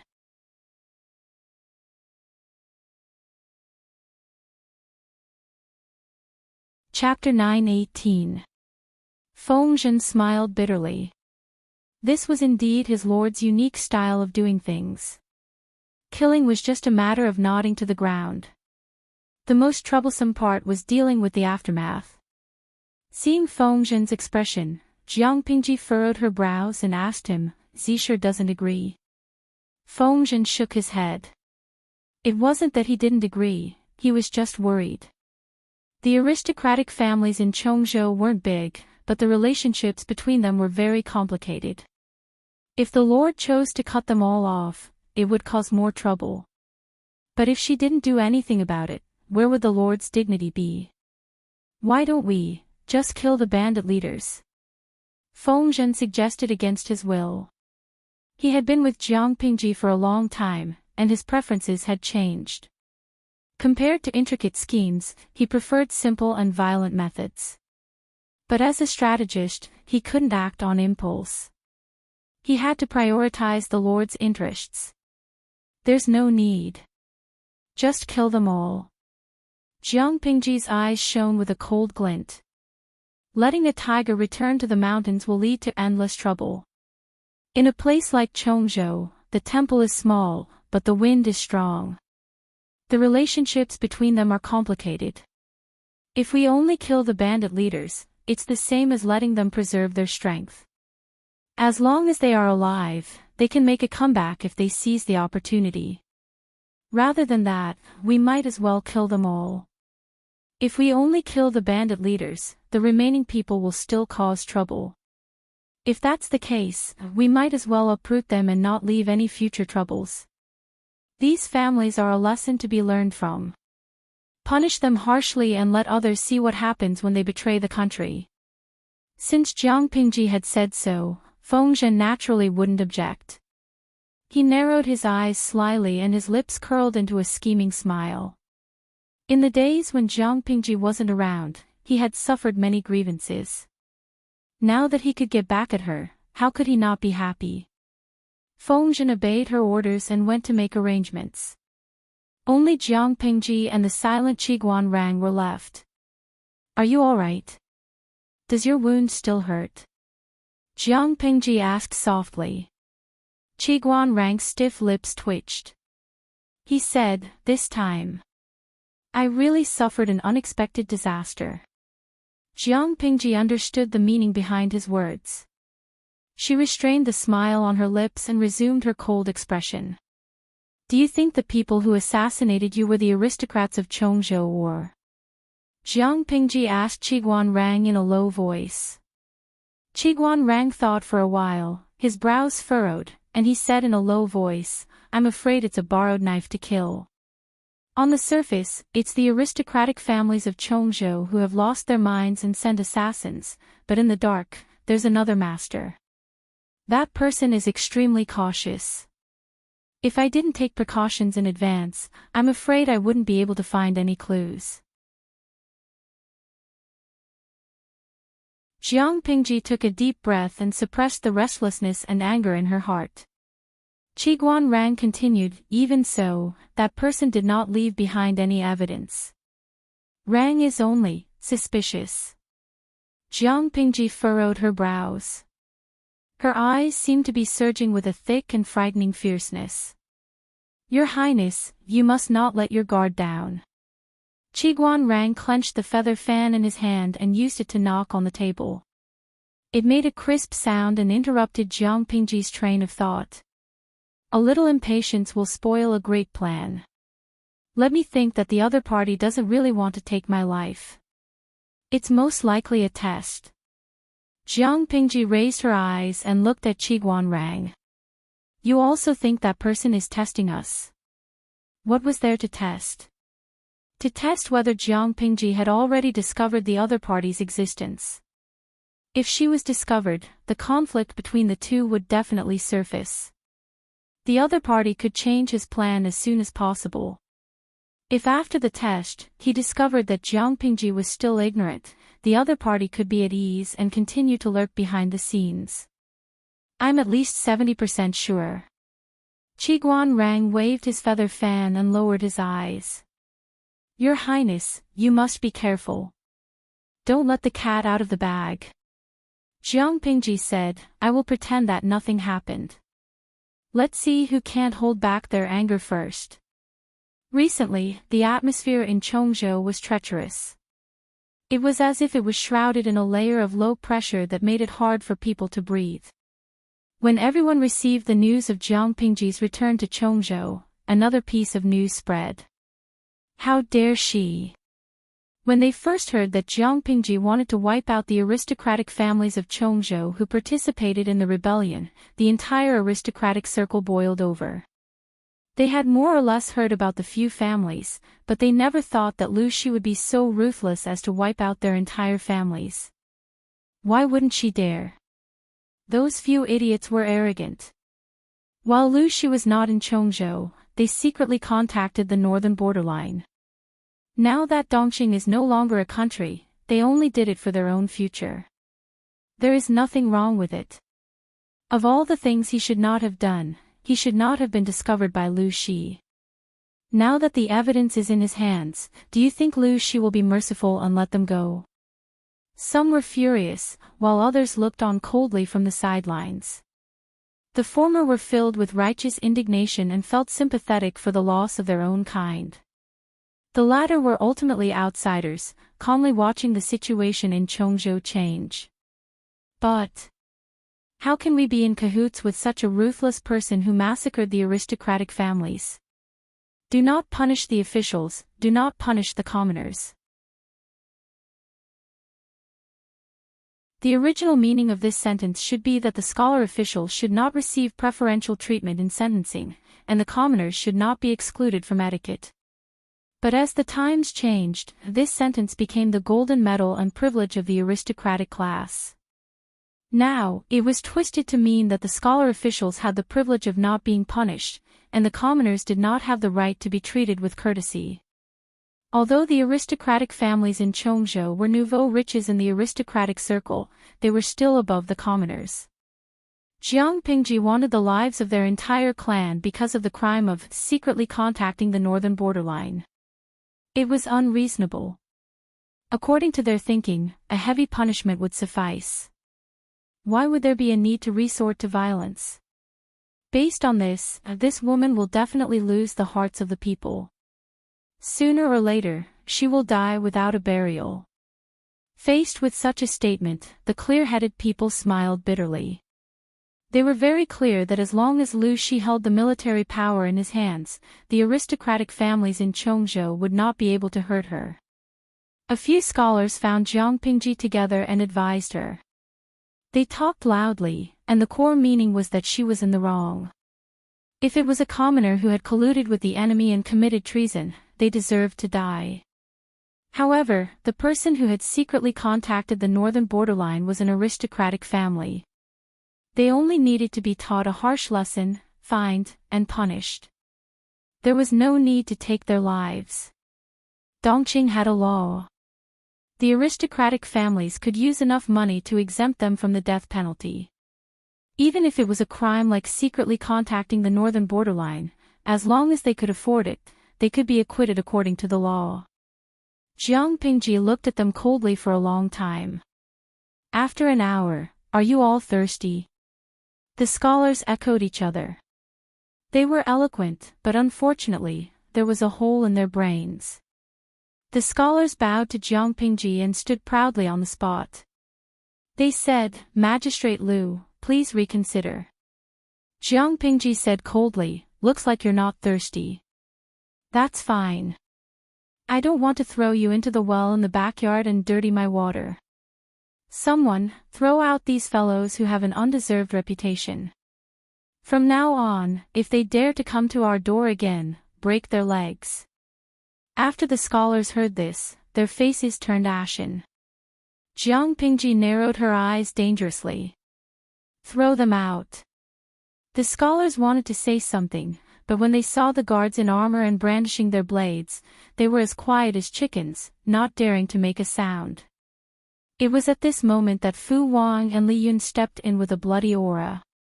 The scholars saw them and felt uneasy. "Is it done?" Jiang Pingji asked.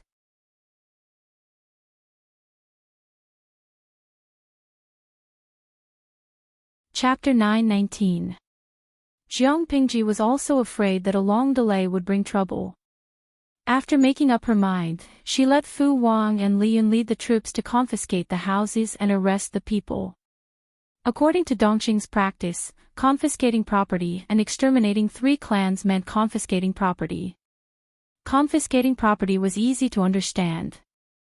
It was nothing more than confiscating all property, including land, real estate, gold and silver, slave contracts. Exterminating 3 clans referred to the paternal, maternal, and wife clans.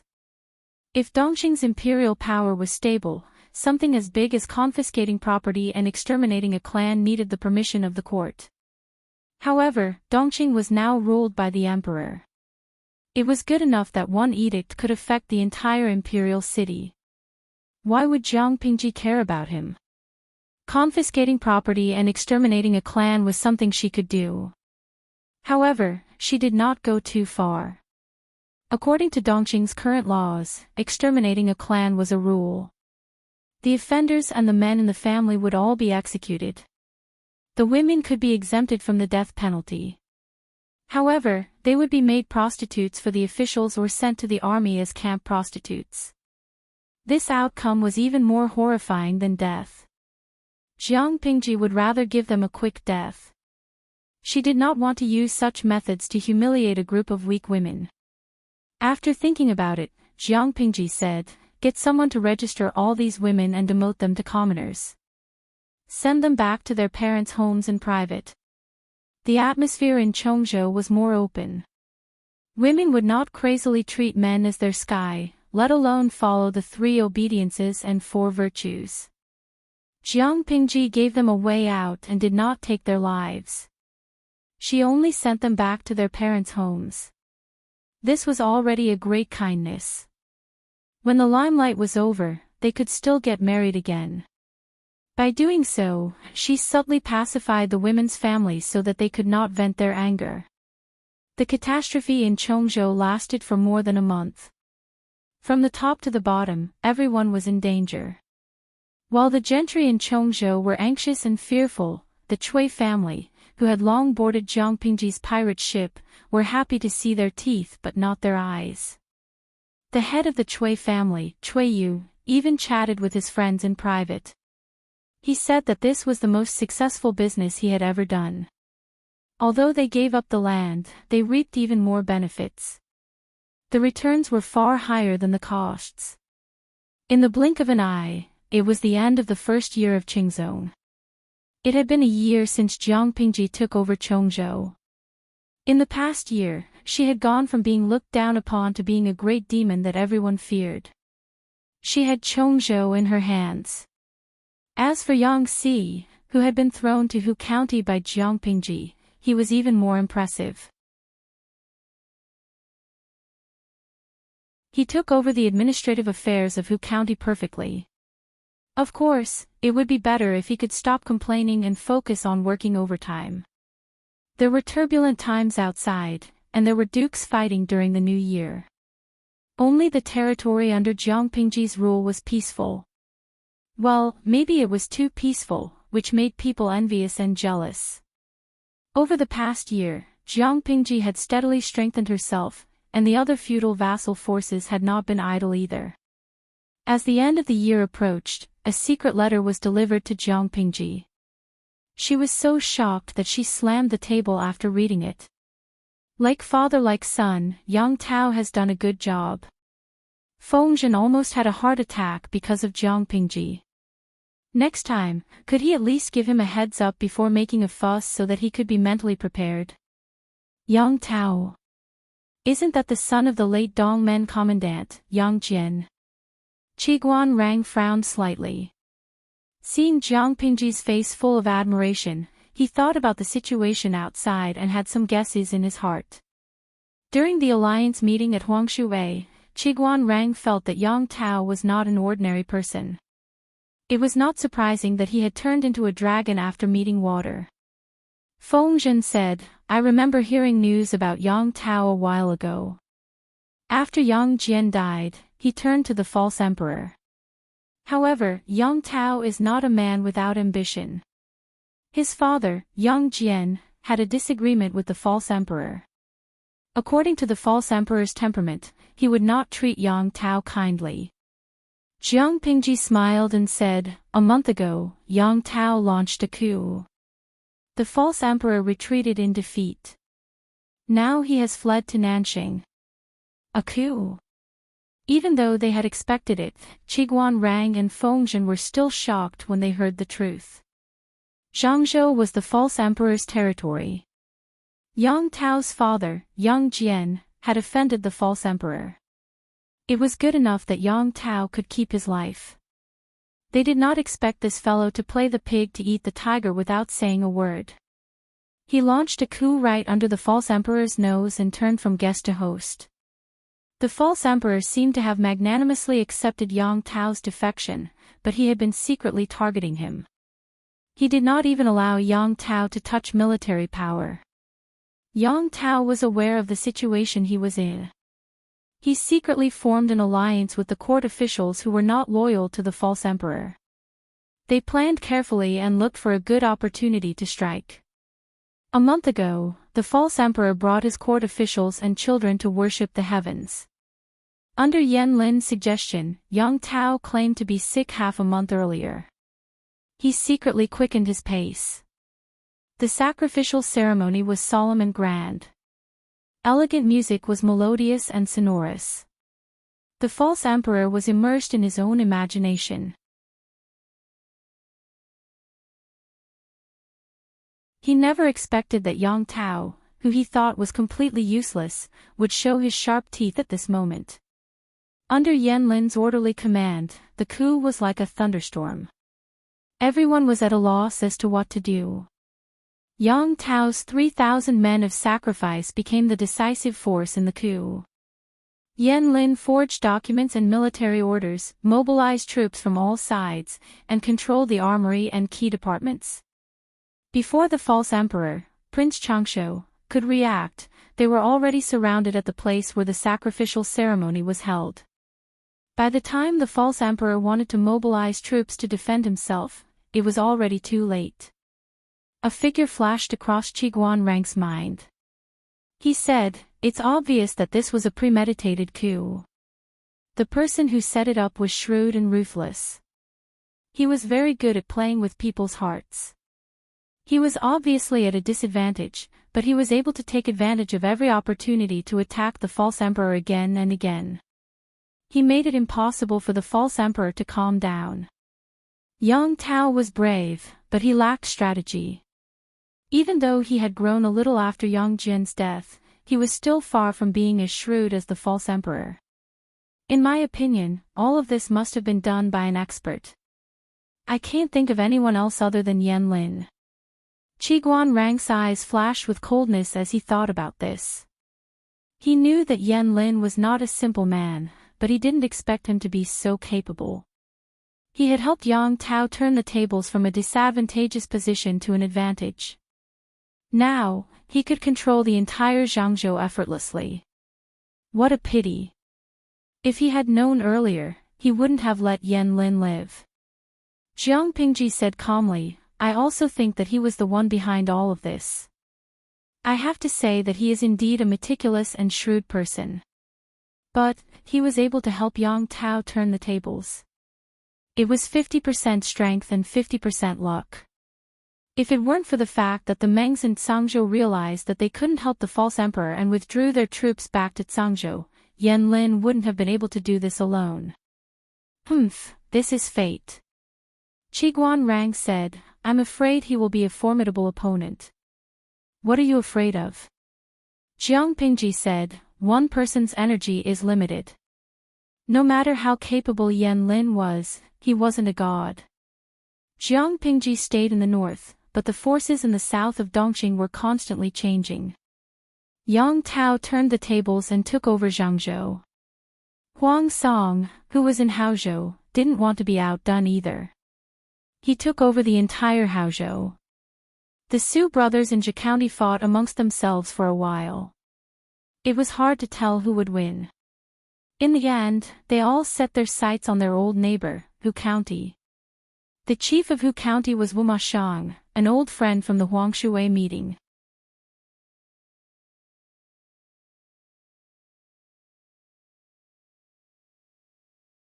Chapter 920. The mountains and rivers of his old country had been destroyed, and the people's lives were in dire straits. And Chui thought that he could rely on his military strength to reclaim his old country, but he had greatly underestimated the situation within Nanxing. Nanxing, Jiangzhou. The barbarians of the four factions of Nanman only knew how to plunder and didn't know how to govern. Wherever they conquered, they would plunder and kill wantonly. He came empty-handed, but he left with a lot of money. Countless human heads and weeping women hung on the back of his horse. The heads were evidence of their military strength, and the women were spoils of war for them to vent their desires and show off their power. And Chui wandered to Dongqing, and only managed to gather 6,000 men after much scheming. He thought that he had some confidence, but the situation in Nanxing was far worse than when he left. The aristocratic families and commoners couldn't stand the violence of Nanman and rose up in revolt. If they focused on the outside world, Nanxing might still be saved, but the enemies had yet to retreat, and civil war had broken out. And Chui brought 6,000 men and sufficient rations to support Jiangzhou of Nanxing. He was originally from Jiangzhou of Nanxing. This wasn't just his homeland, but also where Madame had built her connections. If he developed in Jiangzhou, not only could he use Madame Anne's remaining connections, but he could also get help from his old friends. In the beginning, Chui's development was not bad. He used the teachings of the Red Lotus Group to recruit many militias and strengthen himself. But he quickly ran into a wall. Because of this, Chui lost more than half of his troops, and only 3,000 were left. Other than Chui, there were 2 other aristocratic families and a militia force in Jiangzhou. Chui chose to work with the aristocratic family that was on good terms with Madame, but unexpectedly, they had ulterior motives. Although Chui was intelligent, he wasn't good at scheming. He was unknowingly tricked by the other party. Chui, Duishi. Chui meant worry. The elders had given Chui the nickname Duishi. It sounded tacky, but it was full of good wishes. They knew that this person was destined to have a difficult life. In his previous life, he had toiled for more than a decade, and in the end, he had risked everything to ask Wei Ci for help. He had taken over half of Nanxing. Now, he wasn't as down and out as he would be in the future, but he was still unlucky. Although he was from Nanxing, the troops he brought were all from Dongqing. In the eyes of the feudal lords in Nanxing, Enchui was not on the right side. How could an outsider fight with them for power? If it wasn't a pretense, then it was the thought of using Enchui to do his dirty work.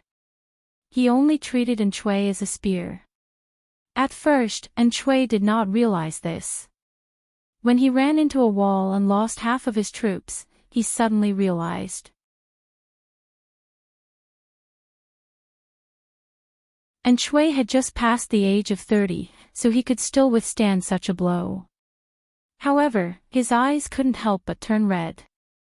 However, after this setback, he also realized his shortcomings. He couldn't outcalculate others, and he didn't have a strategist by his side. His sworn brothers were also impulsive people.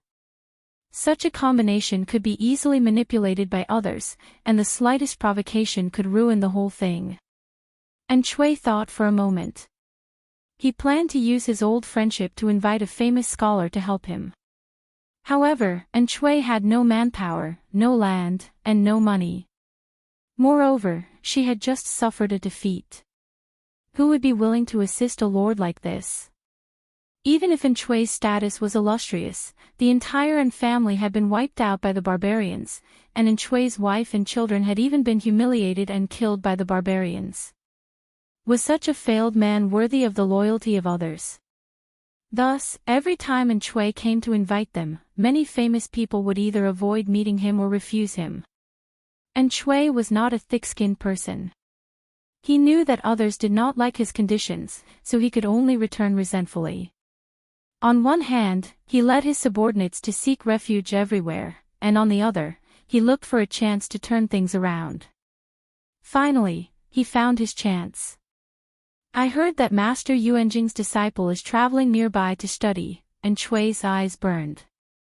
He remembered the performance of Master Yuanjing's first disciple, Qingjing, during the Huangshui meeting. The fire in his heart burned even more. Traveling. What's going on here?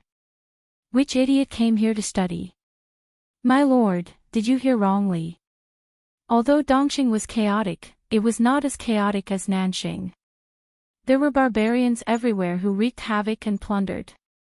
A scholar traveling to a war-torn country to study was not traveling thousands of miles to read thousands of books. It was clearly rushing to find the king of hell to reincarnate.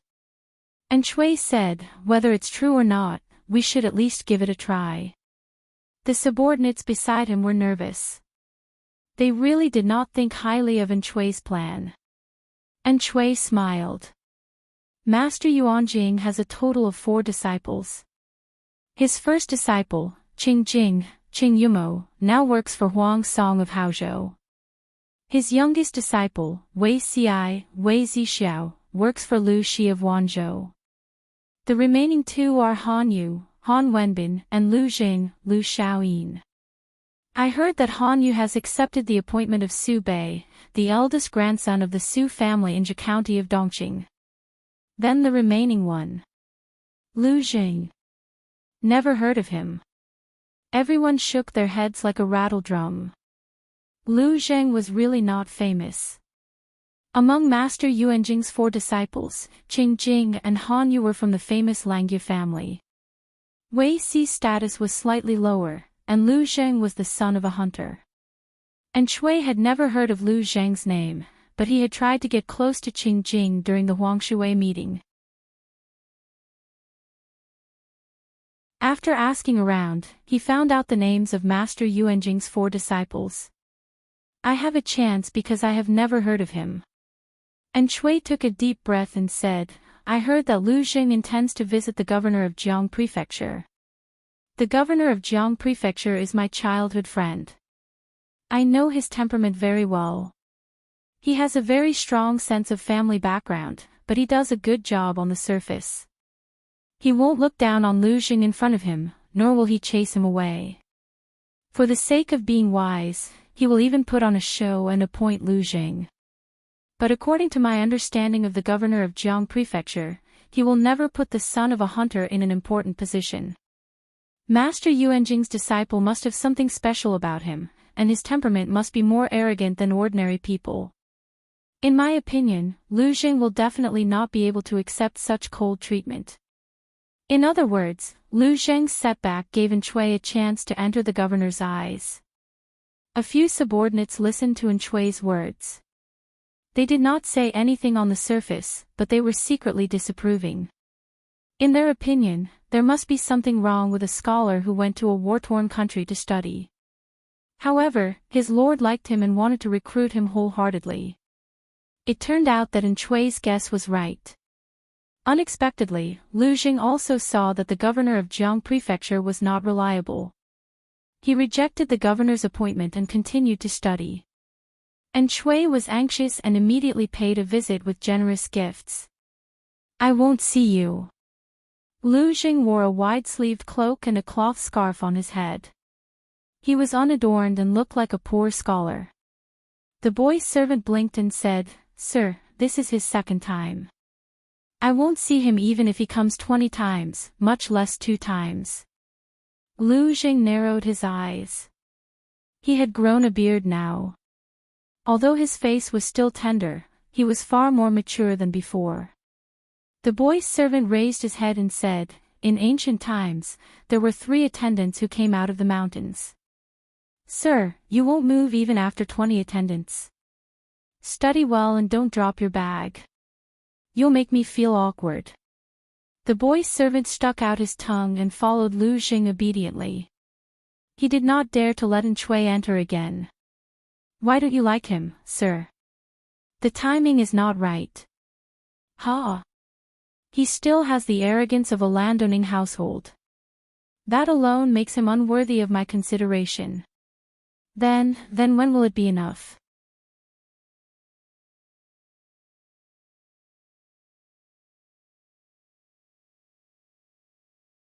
Chapter 921. Back then, during the earthquake in Dongqing, the Tsing-Yi army and the Red Lotus group rose up in revolt and wreaked havoc in the north.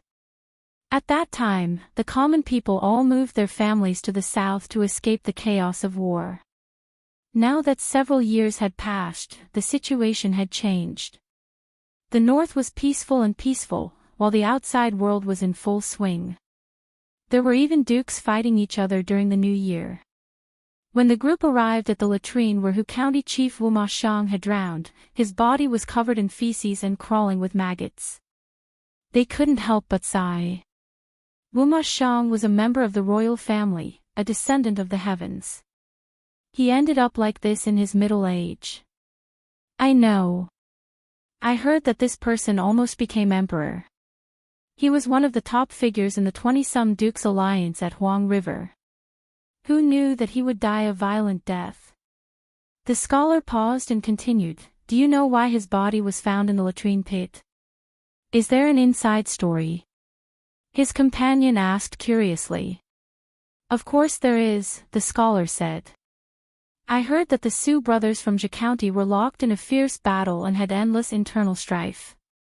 Just then, Wu Ma Xiang wanted to take advantage of the conflict between the Su brothers and take advantage of it. Who knew that the Su brothers would unite against the outsiders and send troops to attack Hu County after the new year? When the army attacked, Hu County Chief Wu Ma Xiang was still doing it with his beautiful concubine. When he heard the news that the enemy had attacked, he was so scared that he lost his horse. His concubine and servants only cared about their own lives. They hurriedly threw his body into the latrine in the backyard. It was said that after losing his horse, he regained his final radiance and watched helplessly as he was thrown into the latrine and drowned. The so-called horse death, also known as sudden death during intercourse, was also known as withdrawal syndrome. It was an unexpected death caused by sexual activity. The scholar described it vividly, as if he had seen it with his own eyes. This is really pitiful. His companion was speechless for a long time.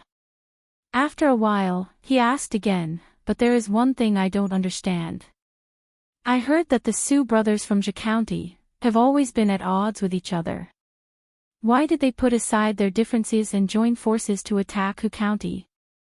If the two brothers hadn't caused such a ruckus, Hu County Chief Wuma Shang wouldn't have been so defenseless.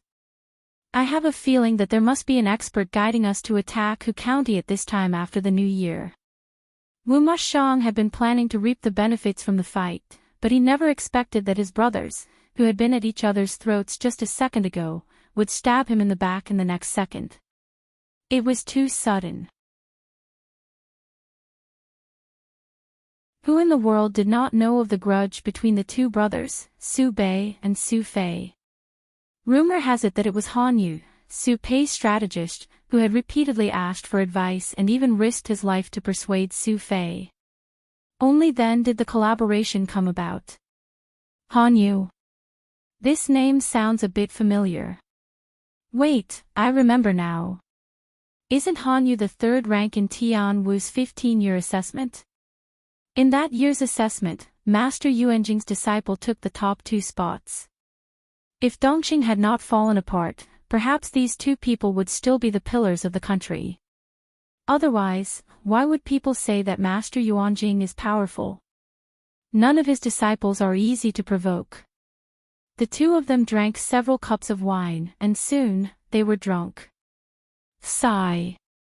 Now that the world is in chaos, I wonder how many more times we can see such prosperity. They sat by the window on the second floor of the tea house. From this position, they could clearly see the bustling crowd downstairs. Just after the new year, the clothes market had reopened, and the people's faces were still filled with unfinished joy. Thinking about the outside world, such a prosperous scene was really rare.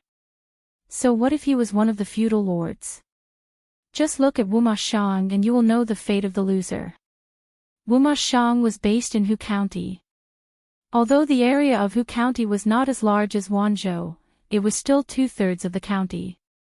It was also a good place with fertile farmland. Wuma Shang had a good card in his hand, but his opponent was too strong. In the end, he ended up drowning in a latrine. Isn't that a child from the academy next door? As he drank his wine happily, a rather unlucky blue and white color entered his line of sight. The scholar furrowed his brows. In Wanzhou, only the students of the Golden Scale Academy could wear such clothes outside. The Golden Scale Pavilion was open to the public, attracting countless students from thousands of miles away to study, further increasing the prosperity of Wanzhou. In this era, books were precious.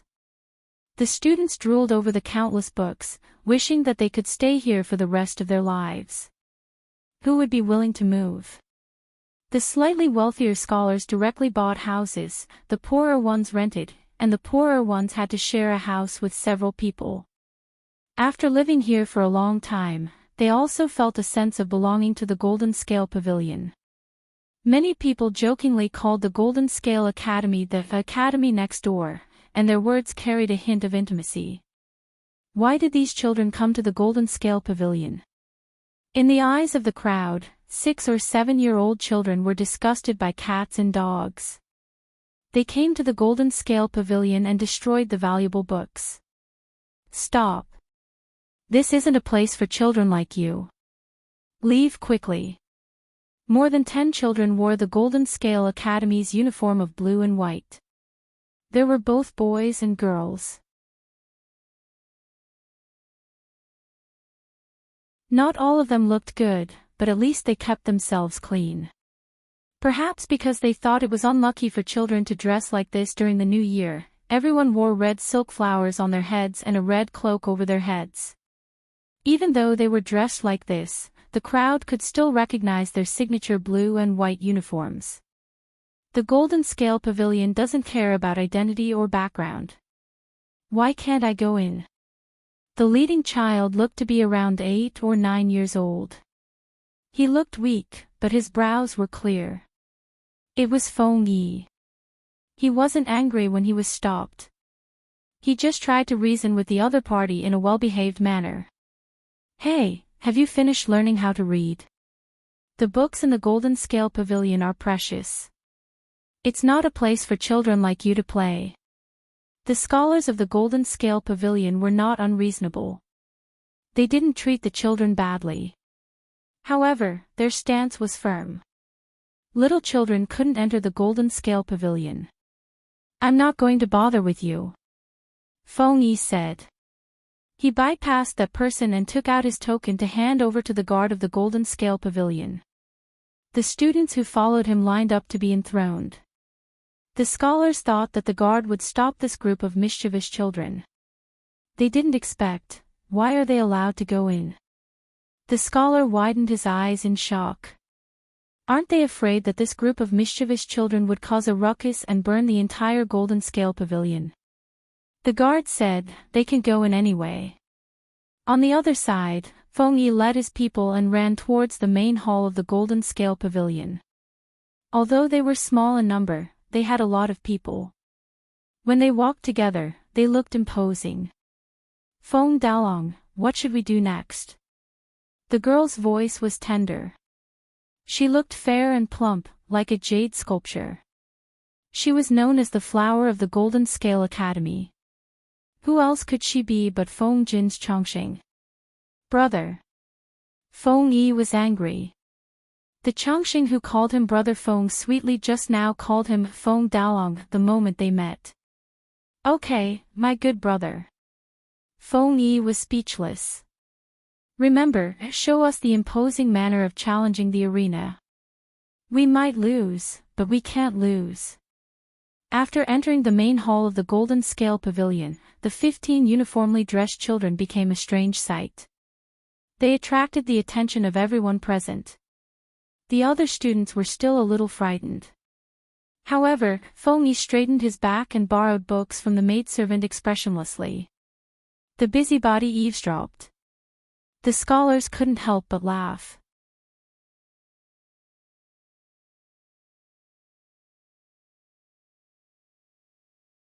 Chapter 9:22. Chongqing's ears were sharp. She snorted softly, pouted her mouth, and complained to Feng Yi. Feng Dalong, they said we can't understand. After saying that, Chongqing rolled up her wide sleeves. She had just rolled up one sleeve with great effort, and the other slipped down her arm. Therefore, Chongqing pouted and quietly squatted on the mat. She lowered her head and struggled to adjust her sleeves. Feng Yi's eyes slanted, and he looked down at Chongqing who was panting with anger. He felt inexplicably tired. Was this what she meant by losing but not losing the battle? Come here, I'll help you tuck it in. Feng Yi waved at Chongqing, and the chubby little boy happily moved over. The scholars saw that the children were so friendly, and they looked good. Under the double filter, they could not help but like them a little. A noisy child is a little devil, and a quiet child is a little angel. After watching for a while, the scholars went to do their own things, and occasionally looked at the little children. The books of Golden Scale Pavilion were all printed on xian paper or bamboo paper. Even if they were immersed in reading all day long, the impression that paper books were too precious had been formed. If a naughty child tore one, they would faint from heartache. Feng Yi rolled up Chongqing's sleeves, and the maidservant of Golden Scale Pavilion brought the books they needed. He curled his lips into a smile, thank you. 15 little children surrounded a large table, and each of them sat upright. There was a book spread out in front of them, and they were reading with serious expressions. The scholars who came and went saw this scene, and they found it a little funny. They pretended to be good, and people who did not know would think that these children were really literate. Chongqing could not sit still after sitting for a while. She twisted her butt, moved her knees, and rubbed from her mat to Feng Yi's mat. Feng Dalong, I can't read these words. Feng Yi took a look, and it turned out to be a few relatively rare words. For Chongqing who could only read half of the words, it was indeed very difficult. I'll teach you. Feng Yi used his finger to draw a few characters on the paper, and for Changxing to read. He even repeated it twice. Changxing muttered, but she could not find the correct pronunciation after several times, and her face wrinkled. She had only studied in Golden Scale Academy for 3 months, and she was proficient in pinyin, but not proficient in using it. Feng Yi was not in a hurry, and patiently waited for her to read it. The scholars who were observing the situation found it funny, and asked, "Little lady, what words do you not know? I can teach you." Feng Yi squinted his eyes, frivolous. Changxing raised her head. Most of her hair covered her forehead, making her little face look even rounder. The scholars laughed. "Daolong is the little brother next to you." The scholar smiled and said, "Feng Daolong is this little brother beside you. He is still, and does not know as.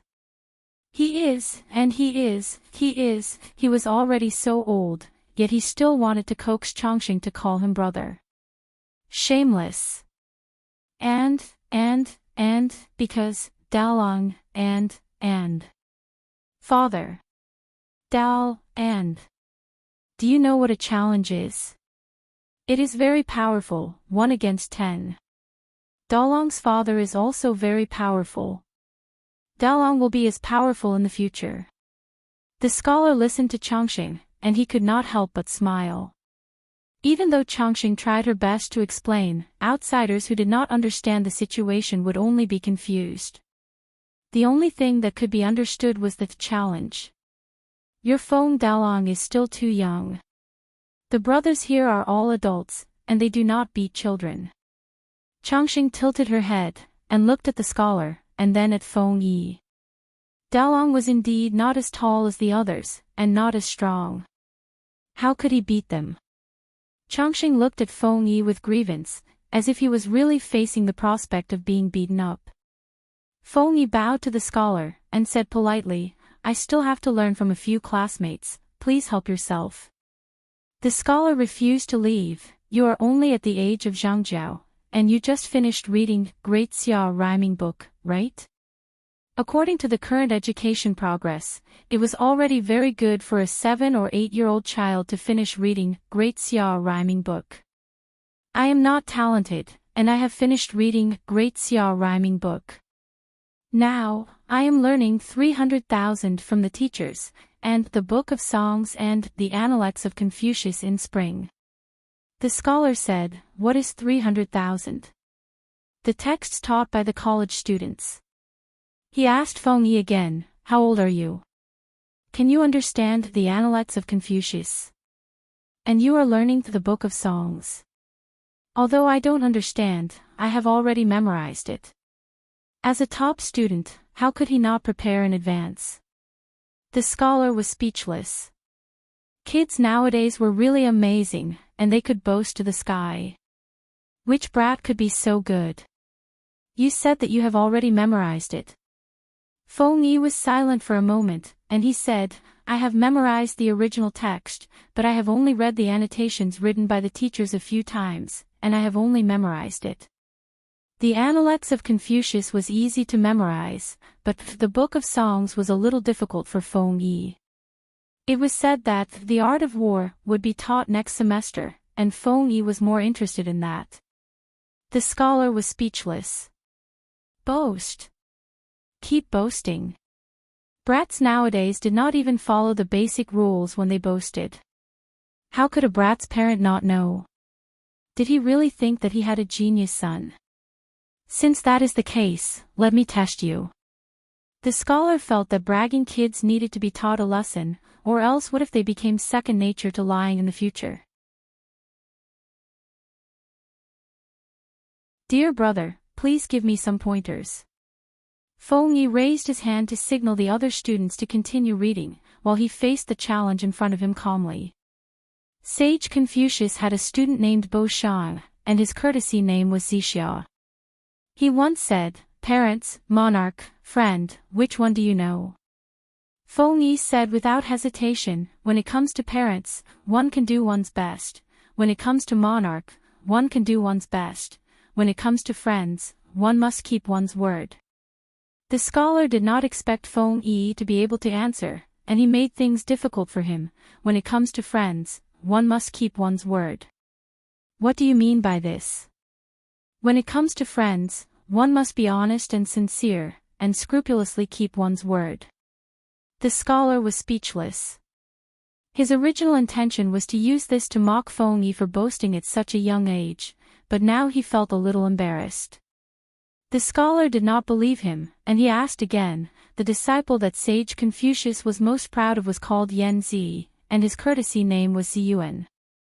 Sage Confucius repeatedly praised him, saying that he was studious, benevolent, and even said that he had 4 virtues. Do you know which 4 virtues it is? What is Yan Hui's lifelong desire? The 4 virtues of a gentleman are strong in doing righteousness, weak in accepting advice, fearful of salary, and cautious in governing oneself.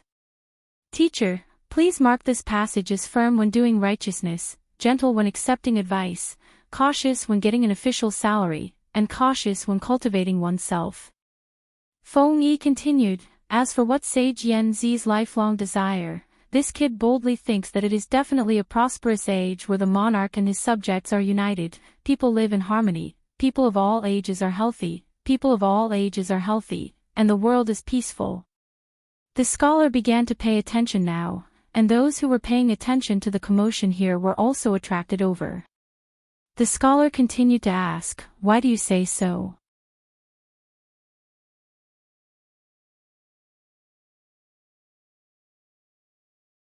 Chapter 9:23. There was no first place in literature and no second place in martial arts. As a scholar who was well-read, it was a great shame that he could not defeat a young child. The scholar rolled his eyes. He still wanted to test Feng Yi. However, he did not want to test the Analects of Confucius, but the Book of Songs. The Analects of Confucius recorded the words and deeds of Sage Kong and his disciples. It was one of the most classic works of Confucianism, but it was not long. Most of it was quotations and dialogues, so it was not too difficult to memorize. The Book of Songs was different. Not to mention the length, just the jerky content was very difficult to memorize. Only when one was slightly older and knew more things would it be easier to learn. The little child in front of him was only at the age of young. He could not possibly remember all the rare words and content in the Book of Songs, right? I won't test you too hard. Just memorize curly year. Before Feng Yi could speak, Chongqing, who was at the side, quickly raised her hand. Chongqing can also recite this poem. You can recite it. The scholar was surprised and turned to look at the chubby Chongqing, then recite it once. Don't be fooled by the short length of curly years, it had many uncommon words. Chongqing wanted to recite while shaking her head, but Feng Yi held her cheeks with both hands. Sit up straight and shake your head. It's a loss of etiquette. Chongqing maintained this posture and recited the entire rolling years, as if she was pouring beans. Picking and rolling years, not filling the basket in an instant. Sigh, I carry the person, Zhou Xing. Wu. Ji Chui Wei, I carry the horse and horse. I drink from the golden basket, so that I won't forget forever. The scholar's eyes widened when he heard it. He did not expect a 3- or 4-year-old girl to be able to recite the entire curly year. Although she was not fluent, every word was enunciated clearly. Was the girl in front of him a demon? Then do you know what this curly year is about? As soon as the scholar's voice fell, Feng Yi's eyes became sharp and she glared at him. The first chapter of Curly Year was about a woman collecting curly ears and thinking of her husband who was far away. Then, she expressed her longing in the tone of a hard-working man. Although Curly Year had a deeper meaning, on the surface, it was not suitable for children to understand. Chongqing did not know this. She said happily, Chongqing knows. It's about a young lady who picks mushrooms. After the scholar asked, he regretted it. When he heard Chongqing's answer, he almost burst out laughing. A little girl picking mushrooms, this answer was also unique. Feng Yi said, "My dear friend, please be careful with your words. Changxing is young and ignorant, but you are no longer a 3-year-old child." The scholar's face turned red.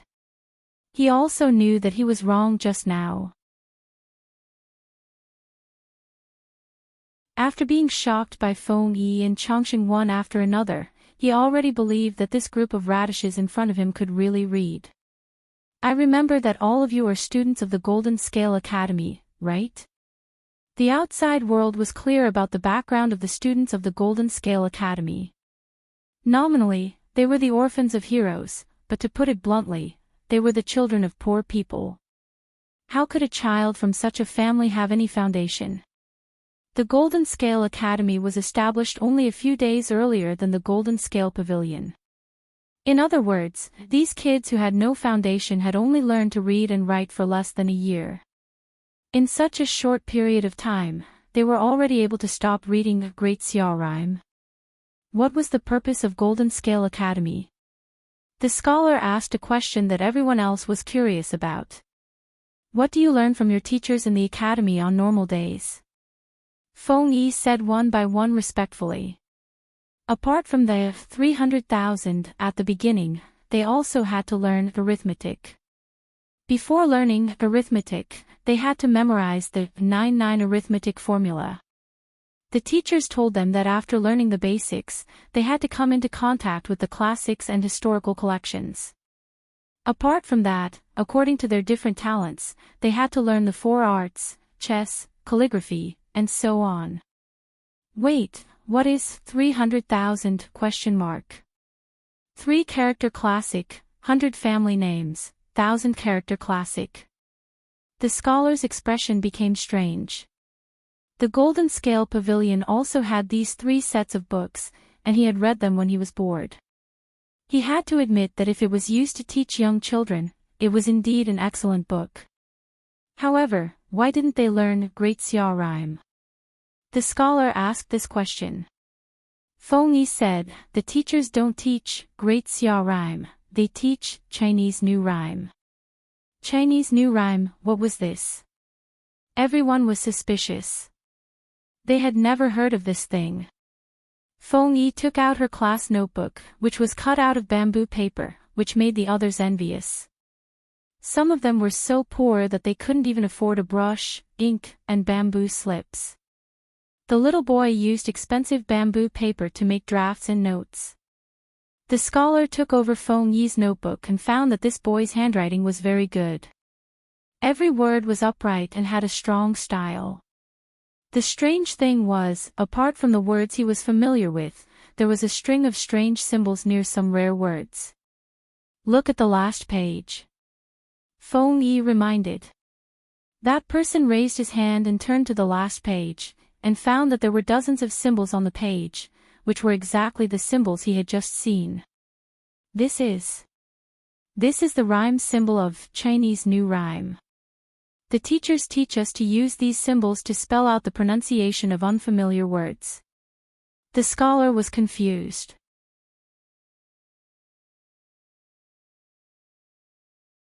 Even though he had been in the Golden Scale Pavilion for half a year, he had never seen Chinese New Rhyme, nor had he seen these symbols.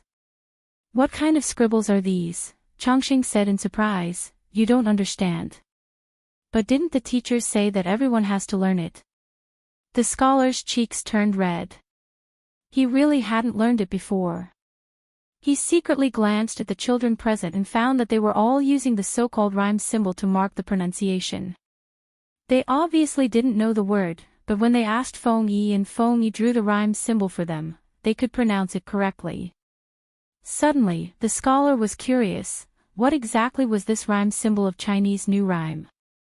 Not only that, he also heard a conversation between a few little boys.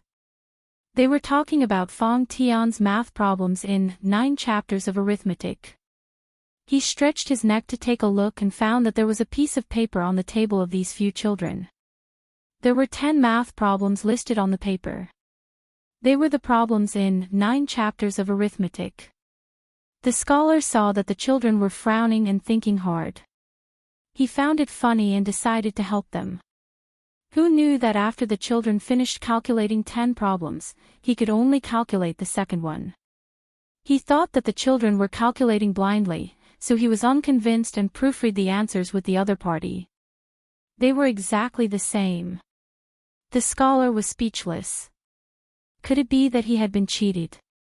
That the students of the Golden Scale Academy were actually not ordinary people, and that each of them had received enlightenment education? This group of little boys in blue and white clothes were too eye-catching. They could always attract curious students to come and join in the fun. Every one that came was startled. After half a day, the students who were permanently stationed in the Golden Scale Pavilion knew that the little boys from the neighboring academy were not simple. As for the Chinese new rhyme that the children were talking about, they were even more shocked. The children were young, so others would have lower expectations of them.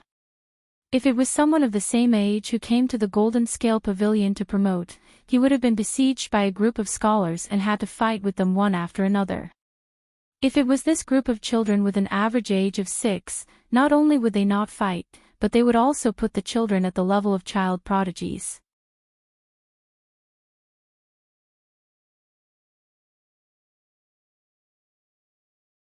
Chapter 9:24.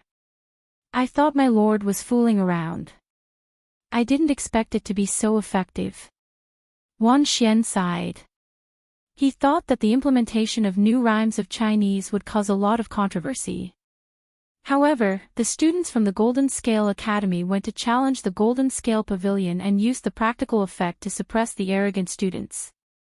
After the actual implementation, the effect was much better than expected. If new rhymes of Chinese can be implemented, many people in the world will benefit from it. Ching Ching smiled and stroked his beard. He also heard about the performance of the students from the Golden Scale Academy. As a teacher, he was proud of himself. Yes. Yes. Wan Xian laughed heartily and swept away the haze. He escaped from Zhongzhou to Dongqing with Xie Qian and settled down in Wanzhou. At first, he was at a loss. Now he found a new goal in life and lived a fulfilling life. Although he was middle-aged, his spirit was abnormally high and did not lose to young people. The two of them joked. Ching Ching noticed that Master Yuanjing was silent and frowned as if he had encountered a problem. Master Yuanjing, what's bothering you? Wan Xian asked with concern. Feng Ren, who heard the noise, put down the book in his hand and looked up at Master Yuanjing. Master Yuanjing came back to his senses and forced a smile. I suddenly thought of something. Feng Ren asked, what is it? It was not a simple thing to make Master Yuanjing look worried. Yuanjing said, yesterday, my student Tang Zuda came to ask me about something. Thinking about it, what he said made sense. New rhymes of Chinese uses rhyme marks to mark pronunciations. It is simple and easy to learn, but Zuda is worried about one thing. If all the people in the world learn simple rhyme marks and replace the existing characters with rhyme marks, I'm afraid that no one will be willing to learn Chinese. Tang Yao was not the only one who was confused about this. Many students from the Golden Scale Pavilion also questioned it. They had to admit that this question was very tricky. Everyone froze on the spot. They agreed with the rhyme marks in new rhymes of Chinese because these rhyme marks could help people read and recognize characters. But if the people were only willing to learn simple rhyme marks and gave up learning the more difficult Chinese characters, what should they do? Ching Ching and the others pondered for a while. Wan Xian seemed to have thought of something and his brows relaxed. I don't think it's possible. Wan Xian smiled and said, Chinese characters are broad and profound. It's a cultural treasure and an unparalleled wealth. There are many Chinese characters with the same sound but different characters with different meanings. How can a few rhymes replace them perfectly? When Master Yuanjing heard this, he was suddenly enlightened. He patted his forehead and laughed at himself. I'm old, and my brain is useless. If not for Changjai's guidance, I'm afraid that I would have continued to be stuck in a dead end. Everyone was talking and laughing, and the atmosphere became peaceful again. Wan Xian wrote a long poem before the doubts of the outside world grew stronger. The content of the long poem used Mr. Yuanjing's doubts as an entry point. The moment it started, it caught everyone's attention. What kind of question was it that even Master Yuanjing, who was an expert in the field of education, was puzzled? As he continued to read, the entire long poem flowed smoothly like the clouds in flowing water. Reading it to one's heart's content, and in the end, he still felt like he hadn't had enough. However, it also perfectly dispelled the doubts of the scholars. They happily studied the newly published New Rhymes of Chinese by Wanzhou Bookstore. When the students of the Golden Scale Pavilion all recognized New Rhymes of Chinese, Wanzhou Bookstore printed more copies and sent it to the hands of the world's famous scholars through various channels. It was for no other reason than to show off. Although this method was very shameless, it did indeed attract more scholars and famous scholars to Wanzhou. When the other feudal vassals realized the signs, the situation was already out of control. They slapped their thighs. Oh no, all the talents have gone to Wanzhou. Although they're only going there to study, there's no guarantee that they won't be recruited. The talents they've chosen are all leftovers from Wanzhou. They're inferior. How are they going to fight Lu Shi of Wanzhou? Beat him with their heads? Or influence him with love?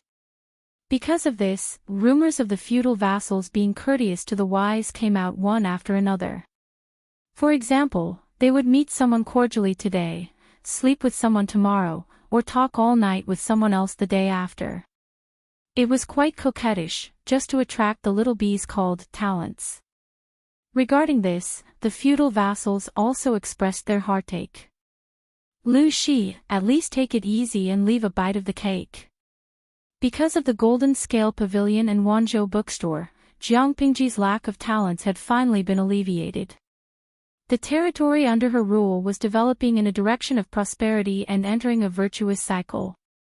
The territory under Jiang Pingji's rule had been recuperating for 2 years. The granary was plentiful, the army was strong, and the horses were healthy. On the other hand, most of the other feudal vassals had just settled the war and had yet to recover. For example, Huang Song. Huang Song had conquered the entire territory of Haozhou. Now he was facing the same predicament as Jiang Pingji, a lack of middle-level talents. For this reason, he personally went to Langjie County and Ningning County. There was an ancient saying, Hejin County attracts all the beauties in the world, and Longhuan County gathers the literary songs of the human world. Langjie County and Ningning County had been cradles for the export of talents since ancient times. They were the places with the strongest literary atmosphere. Huang Song had many talents under his command. Almost everyone had friends in these two places. With this layer of connection, even if the celebrities didn't think highly of Huang Song, they could still meet him for the sake of his friend. As for whether or not Huang Song could move them, it would depend on his personal performance. After one round, Huang Song managed to get close to many good seedlings. Because Master Yuanjing had gone to Wanzhou, Langjie Academy seemed a little quiet. As Master Yuanjing's first disciple, Qingjing finally returned to Langjie County. Naturally, he had to visit his mistress. Master Yuanjing's mistress shook her head at Qingjing. Your master is the same. He said he would be back in 3 to 5 months, but now he refuses to come back. If he wasn't old, I would suspect that he has been seduced by some stunning beauty. Recently, he hasn't even written home letters. Qingjing was secretly amused as he listened quietly. If it weren't for Wunyang and Qingyun's filial piety, I would have brought people to Wanzhou to see who has seduced your master and refuses to leave. When Qingjing heard the word Qingyun, he remembered that he was his junior sister's husband. Nie Sun's courtesy name was Qingyun. Qingjing knew very well what his master's taste was like. A son-in-law who could satisfy him must be a dragon among men. Jing pondered for a while and prepared to write a visiting card to meet this brother-in-law. In terms of appearance, Sun was one of the few handsome men in the world. Especially the cinnabar dot between his eyebrows. It was bright red and dazzling, making his skin whiter than snow. He was even more beautiful than a married woman. He felt that Wunyang would be under great pressure facing such a husband. It was fine that he was beautiful, but he was also talented and had a firm character. He could be considered a gentleman. Huang Song glanced at him and whispered to Qing Jing in private. Yumo, do you think it's possible that this Nye Qingyun? Qing Jing said, we can try. You're tuning in to the Dreamy Chapters YouTube channel. We're so grateful for your support, and don't forget to subscribe to join us on this incredible journey through captivating stories. Your generosity through donations truly makes a world of difference, as it's the primary source of revenue that allows me to expand and enhance this channel for you. Thank you from the bottom of my heart for being a part of this adventure.